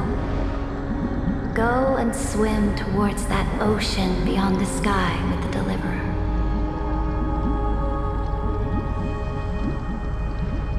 Is this? A page out of that sidekick's book. I commanded her to gift this page to you when everything finally reaches the end.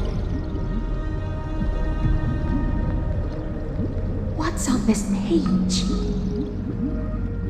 Memories. Lifelike memories. That sidekick found me after the bloody feast 1,000 years ago and showed me her diary. I saw within that notebook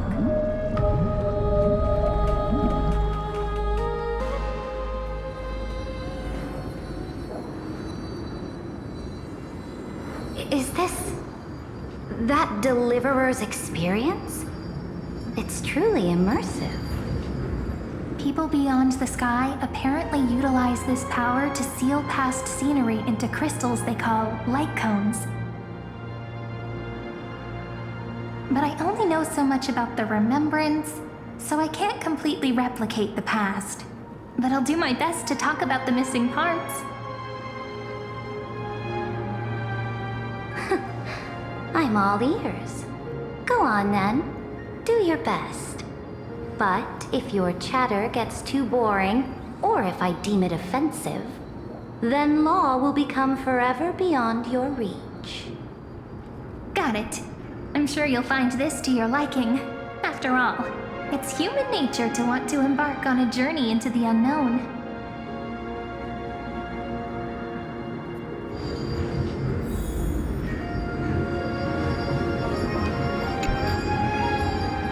brightly colored annals. The journey of the Deliverer's conquest. Let me partake in it. Is this a fortress in the sky? This is the first step of my friend's journey among the starry seas.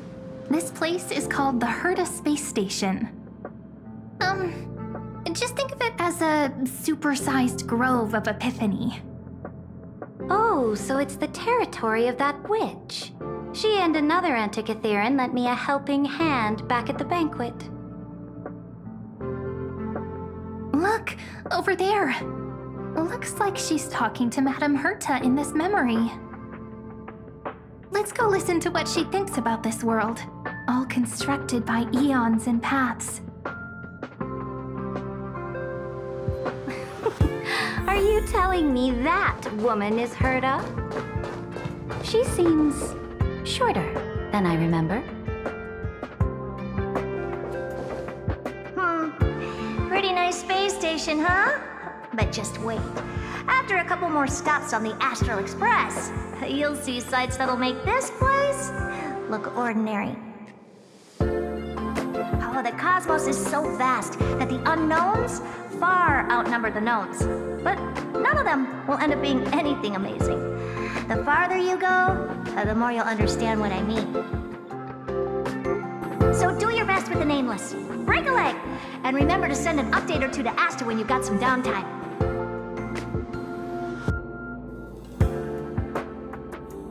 She certainly shares my way of thinking. Only that instead of a conquest through blood and fire, they chose a gentler path. People call Madame Herta and Mr. Screwlum geniuses. Apparently, only the smartest people in the cosmos can receive the blessings of Nous, Amphorius' true creator. Do you mean that even individuals of such nobility are merely subordinates to a god? On the contrary, after all, it was the very first of them who created the god. But I don't really know all the details about that. You might be able to ask Madame Herta herself when you get the chance. Let's go check out some other worlds next, shall we?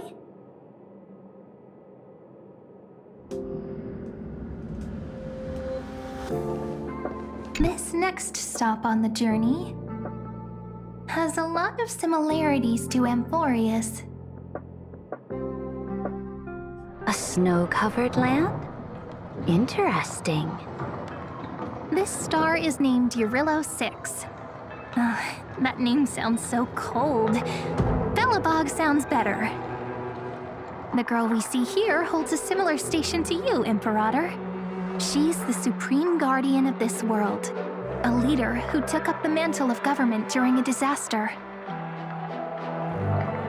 I did not expect the Empress of this world to be so young.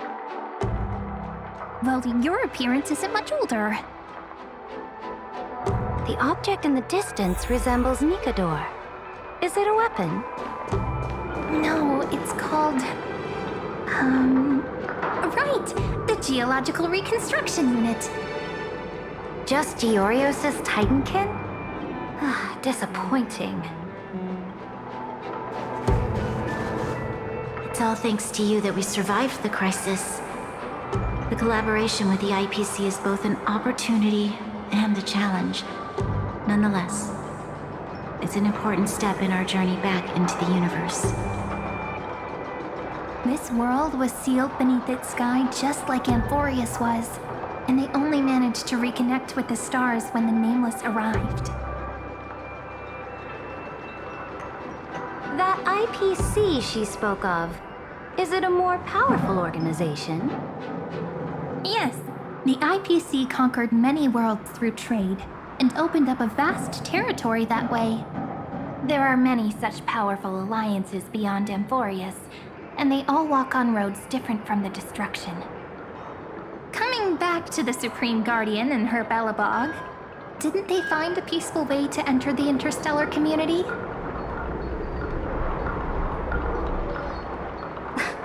That cannot be true. That IPC would never have grown so big on trade alone.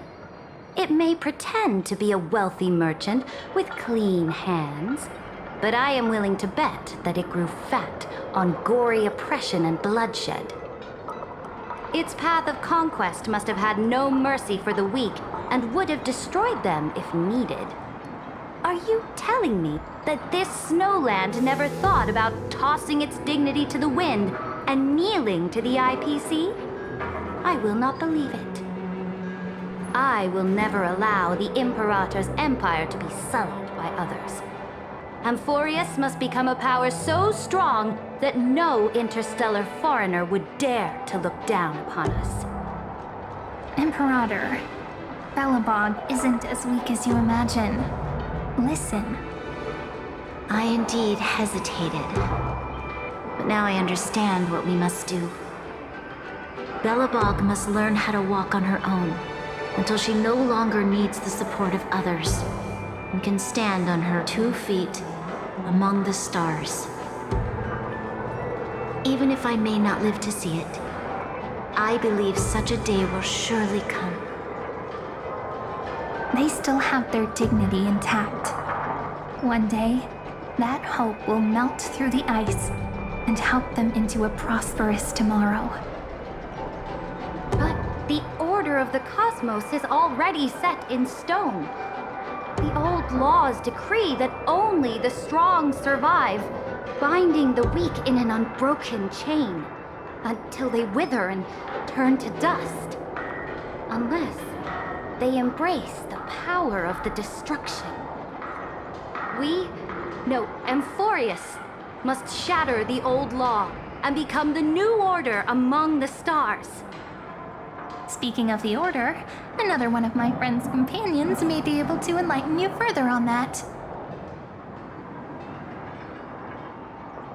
Let's go to the next page.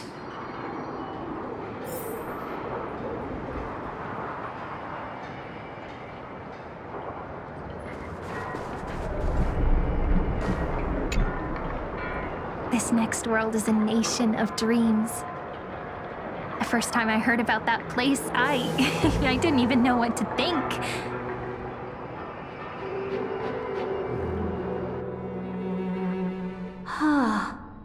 Such opulence does indeed evoke astonishment.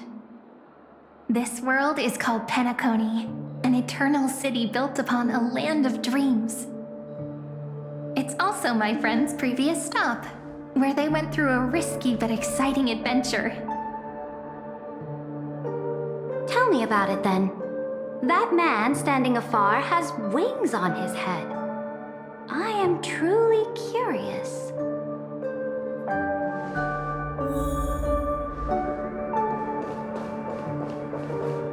I wish to gaze upon the views of the Reverie Hotel one more time. I'll be just a traveler when I come back here again. And perhaps, through a traveler's eyes, even the things I once knew so well will feel strangely different.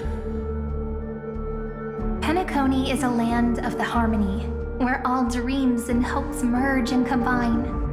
It believes in unrestrained freedom, and that's how it lost itself in shallow delights. Then, this young man before you chose to rewrite its laws, using the power of the Order, hoping to shape a dream-bound paradise of perfect happiness. Yet, the paradise of my dreams remains far away. Perhaps a brief journey with the Nameless can show me more possibilities in my search for paradise. As for what Penacony should look like, it'll be up to her. No, up to their trailblazing now. It sounds like this ideal kingdom is no more. That's right. The people chose to wake up at the end. You can't see tomorrow when drowning in sweet dreams. This individual's law acknowledged only gods and constructs, leaving no space for humanity. And yet, the fact that he could accept defeat and resume his journey shows a rare self-awareness and and clarity of mind. You are also very self-aware, Imperator. Then you must know that the world promised by the destruction also has no place for humanity. I am indeed very aware of Lycurgus's honeyed words of deceit. I have seen enough. Take me back.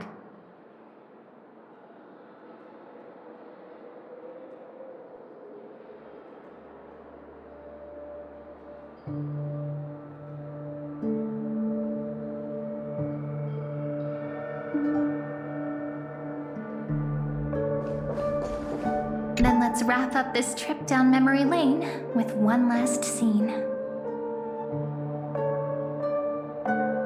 This absolute wonder. Isn't it pretty? That's our Amphorius. Our world flows and meanders in this endless band of light. Though we were born from the designs of the gods and are not yet truly alive, the Chrysos heirs of Amphorius still chose to stand against fate and carved a legend no different from that of humankind. Will you really renounce the heroes in this world's previous 30 million cycles, Imperator? Including even yourself. Will you bow to brutal destiny and allow that puppet master named the destruction to have their wish? I know what you want to do, sidekick. You want to use that deliverer's memories to influence me and tilt the scales of law toward her and the two geniuses. You really saw right through me, Imperator. How can one rule an empire if one is incapable of understanding people's minds?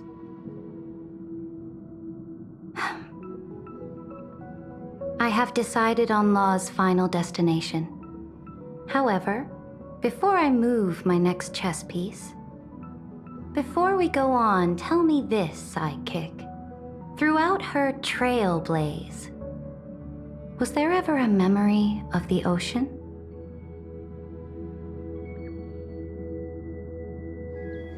The ocean. My cradle. My home. You shall complete your conquest in the ocean at the boundaries of this world, and eternally slumber in the sound of tides. You shall eternally slumber in the sound of tides, and complete your conquest in the ocean at the boundaries of this world. Our prophecies aligned as flawlessly as a sea snake circling upon itself. An elegant loop, like a joyful hymn, like the circulating ocean current, like our two fates, like Amphorius itself.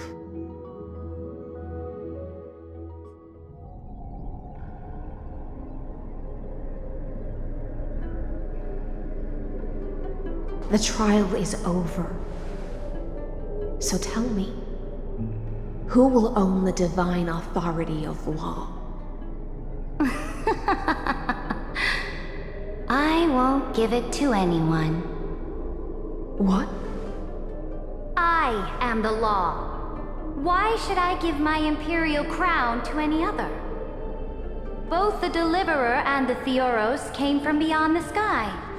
They have no right to interfere with the lands I conquered with my own two hands. The law of Amphorius shall be determined by Amphorius's master. What exactly did you see in the trial? Everything. I saw everything regarding the rules of this world's operation. I saw the laws of extrapolation that Theoros spoke of. I saw the ultimate protocol. As long as I offer a sacrifice of equal weight, I can rewrite the laws of this world according to my will. I can turn good into evil, ugliness into beauty, and weakness into strength. Fate gave me a very fair deal. One rule change, for the life of one demigod. What are you planning to do? You can't guess. We can conquer the stars without relying on any power from beyond the sky. We just need to make some reasonable sacrifices. Your ambitions have already made so many people give up their lives for the law. And you're still not done? I am determined for Amphorius to stand on her own 2 feet among the stars. You are beyond reason. You think such a simple and hypocritical statement can justify your atrocities. There's no new without destroying the old. That's what you consider an atrocity? Ironic, for that is also the unchanging law of Amphorius's revolutions. Ever since the Flame Chase prophecy resounded in the distance, fate has decreed for the Chrysos heirs to ignite our blood and illuminate this dark age. People would still be puppets of the old dynasty if it weren't for my conquests. But your world doesn't seem to be any different from your predecessors. Bloodshed, tyranny, oppression. You're making the same mistakes they did. Go and see everything for yourself. Go to any library I've built. Go listen to the rumors on every street corner. Go and witness how the Imperator crushed the old laws and forged new ones. Go and see what my conquests brought to this world. I cleansed the Chrysos War's filth and mended all the conflicts left by the Era Bellica. I restored Akima's might and allowed mortals and Chrysos heirs to face each other as equals in the Council. I punished all sins and rewarded all achievements. I smashed Talantin's shackles, united humankind to save themselves, and started the Flame Chase era. That's what the Imperator has done in her glorious life. So now, hearken to my final words. History will eventually forget Saritra, but it will never forget the Imperator's people or the Flame Chase era she began. Final words?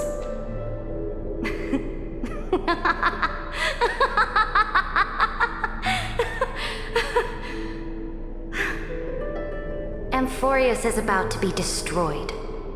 There's no time left for pointless debates. There is only one law I want to overturn to aid the final battle of deliverance. So I will only offer the life of one demigod. In the name of the Imperator, I command you one last time, Electra. Either sacrifice yourself for conquest, or pierce this tyrant's chest with your sword. Thus, the Imperator concluded her final speech. At the end of her life, at the last moment before she stepped onto the altar, she gave her most loyal subject the choice to decide fate, just as she promised her compatriots before her very first campaign. My blood flows in you now. Heroic compatriots, follow me, and we'll seize fate's reins! The Imperator fell. Some say that the Dux Gladiorum turned traitor and killed her liege. Some say that she imprisoned the tyrant in a shallow pond of water, then left. Which meant the Imperator had to kill herself to rewrite the law. There are countless stories about her death. All we can be sure of is when the knight left the vortex, the Imperator was still mumbling about their past conquests together. The beginning and the end of her existence. Imperator, wait! How could someone of your status come to the front lines? Let me be the flag bearer! The troops defending the pass to the west of the grove. Have they surrendered? They ran as quickly as they could when they heard your name. The Golden Cocoon Pass is now in the First Legion's hands. Good. What about the Delosian militia? The Third Legion set fire to the mountains and flattened everything west of the basin. They just need a few more days. That is enough. We cannot afford to miss an opportunity for victory. Lastly, how many Ladonian cannons are left? They are no more. The Second and Fourth Legions have destroyed them all. Very good. They now have no way out, no reinforcements, and no artillery support. We will be able to liberate the Grove of Epiphany in the blink of an eye. We will launch the final charge 1 quint after the curtain fall hour tomorrow. Remember, as long as the Alliance's flag still flies on my shoulders, you must keep moving forward. Take no prisoners among the enemy's soldiers. All sages who resist are to be captured and tried according to martial law. And do not destroy any books. Now go! Notify the entire army. Understood. Those who are resolved to die, we salute you. Reporting in.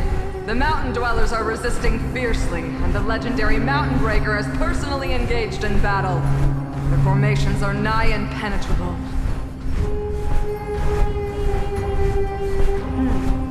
Then cease our frontal assault.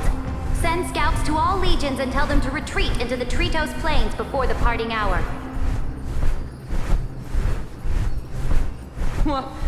Are you planning to surrender? It's a strategic change of plans. The seismic walking dragon is enough for that battlefield.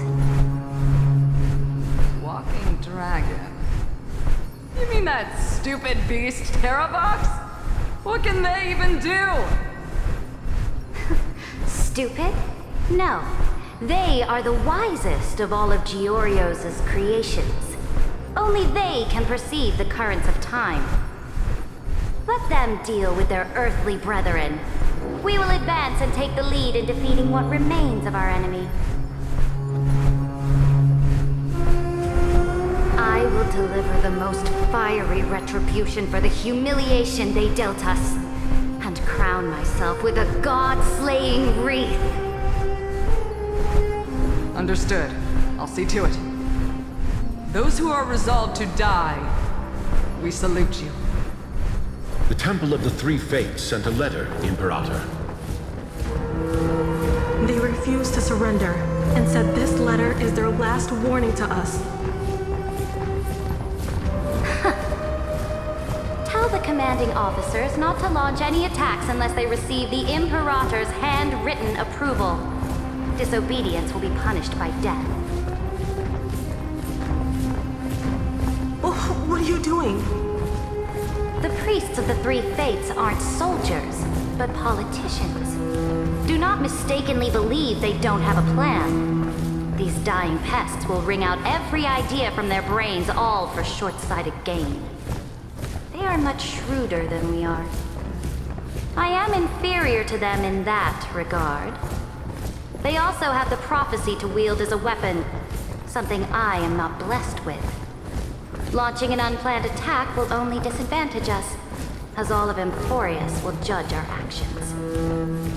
Which means, I will be heading to the battlefield myself, just as I have always done.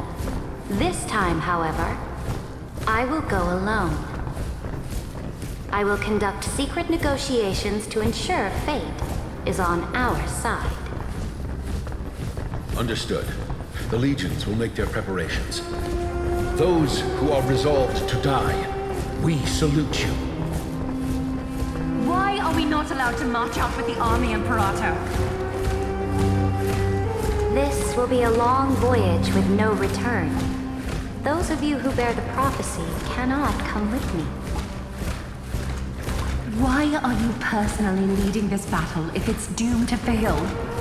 The Flame Chase journey cannot be without without a leader. That is correct. The Empire will be without a head when the Imperator falls. But remember, as long as you seize the right opportunities, even a chaotic game will remain winnable. My departure will create a long staircase for you. You will understand what I mean when news of my death reaches your ears. Saridra, is our journey about to be over? Destroy the old laws and forge new ones. My conquest has reached its limits within the borders of Amphorius. Since the prophecy already decreed that the Imperator would never conquer the stars as she wished, I will bow out here and try no more. More Chrysosaurs bearing divine authority will be born, and many more heroes will arise. Will they demand peace or war? Will they resist tyranny or become the next Imperator? I do not care. The children of the future will decide for themselves. Do not mourn for me. Anyone can kill the Imperator, but the only one who can truly destroy her is Saridra. At the end, I faithfully recorded the most important battles in the Imperator's life. Her conquest was about to be completed at this point in the story. However, for some reason, a memory suddenly entered my mind just as I was about to put down my pen. It was a journey on a fantastical train. I had the honor of having a heart-to-heart conversation with the Imperator under the stars. And I asked her this question at the end of that discussion. How do you want history to remember you? As a hero who gave up her life for the flame chase? Or as a tyrant? She answered so quickly, as if she had made up her mind long ago. I would rather be forgotten than be defined.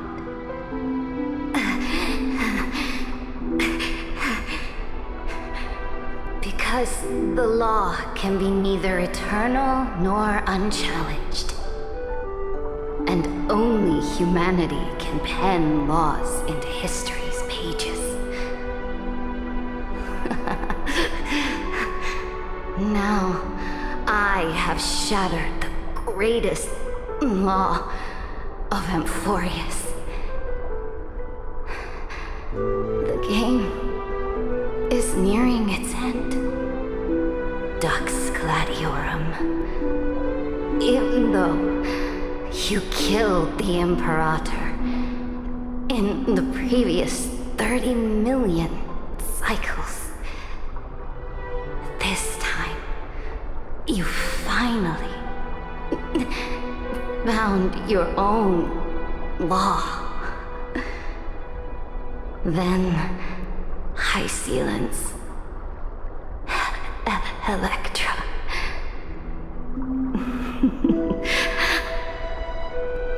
I will ask someone to deliver the prophecy's ocean at the boundaries of this world to you.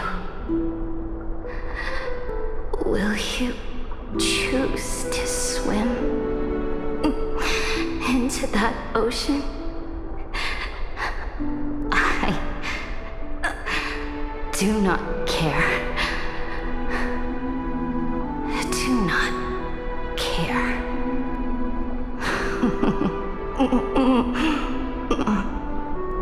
The Imperator muttered about her conquests, and news of her death spread in the city.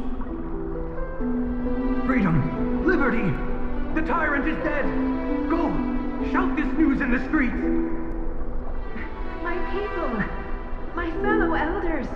Do not panic. Stand your ground. That usurper has paid for her ambition with her life. People once cheered for my ascension. And now they cheer for my fall. No matter. I am fond of applause.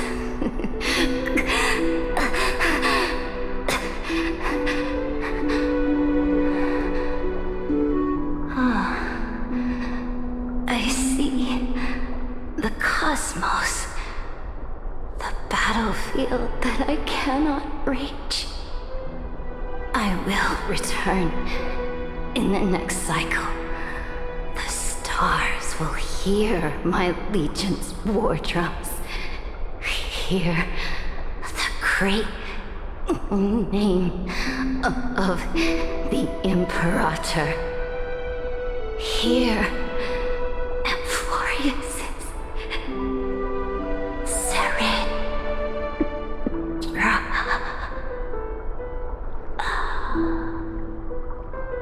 To this day, we do not know which rule the Imperator overwrote at the cost of her life. Perhaps the truth will only be revealed at the moment of checkmate, just like every chess game she ever played.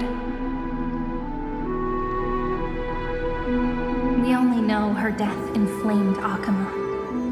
On one side of the city, those who defended liberty toppled her statues to the ground. On the other side, her supporters put themselves between the masses and her monuments, declaring loudly that the Sovereign is still among the people. It is said that golden blood congealed into the same letters everywhere they fought. It was the name borne by Akama's first and final Sovereign, the Imperator Saridra. But the one who bore that name did not see any of this. Her gaze was cast far away, and the sound of tides in her ears drowned out the people's cries. What was the Imperator thinking about in that prophesized ocean at the boundaries of this world? In that shallow puddle of stagnant water? Was she reminiscing about her past conquests? Or repenting for the millions killed for the plane chase? It was neither. The Imperator only saw how the surface of the water gleamed like that crude chessboard, dissected by light and shadow in the afternoon when her teacher played against her for the first time. Look at this chessboard. What do the pieces look like? They are strangely beautiful. They look like the stars in the night sky ablaze.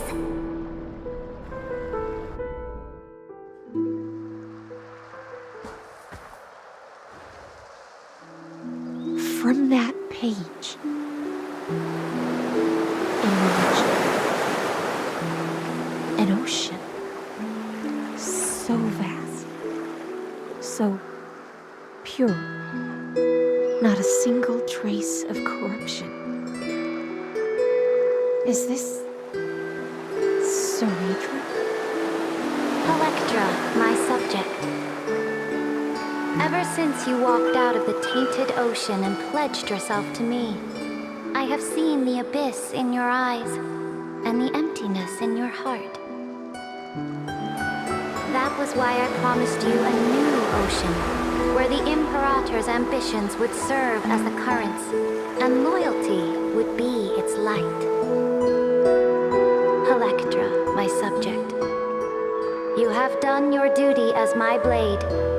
The prophecy has now made its final decree on the road I intend to walk. My conquest is doomed to never reach the stars. But the Imperator never makes empty promises. So take this memory, this ocean, beyond the sky, as witnessed by the Deliverer. This is the final gift that the Imperator can leave for her subject.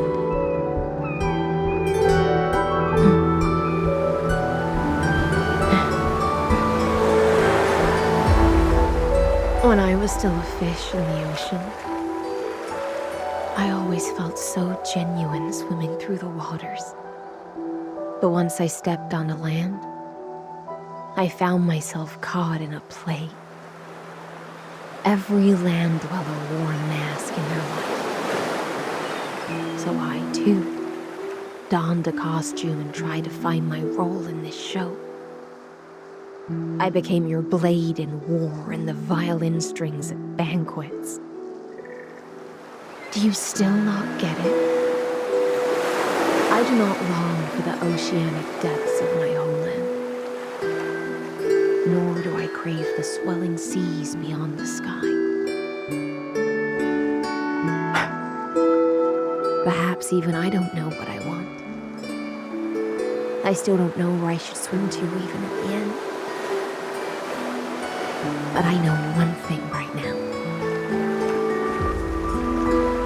A fish is simply a fish.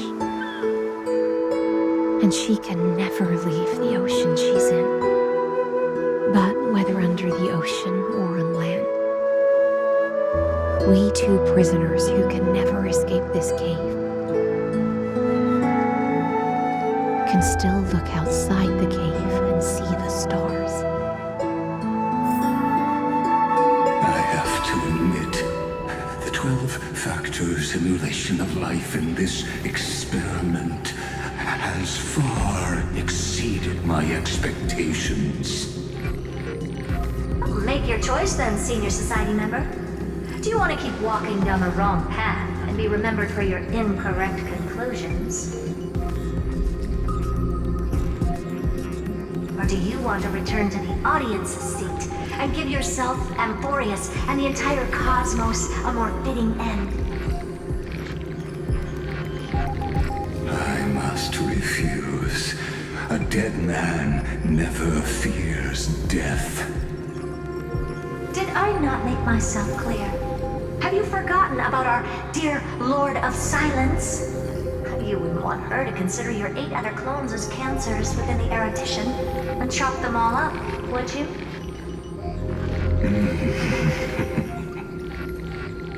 Your logical deductions are vastly different from mine. Therefore, allow me to provide one more academic recommendation. Listen, my peers. Why don't you look beyond this world?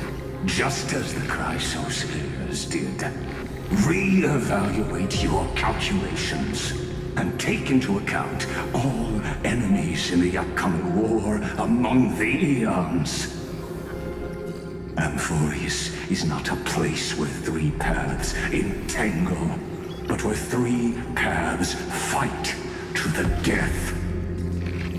You used Memoria to resist me, but did you not consider the possibility that the Remembrance and their children might have taken this opportunity to join the fray as well?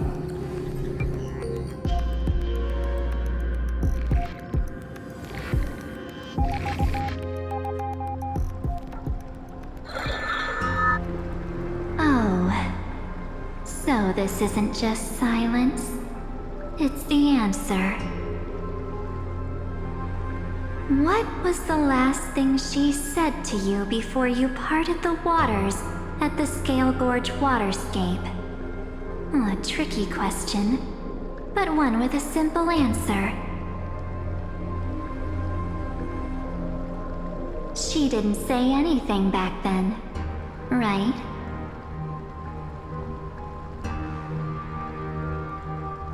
That's correct. And now I'm sure. You are not March 7th. There's no way she would remember that detail.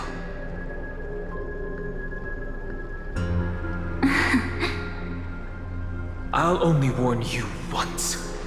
Leave her body now. How impulsive. That's not like you at all. Why don't you calm down and think about another possibility? I didn't take over March 7th's body. Rather, it's March 7th who regained my memories.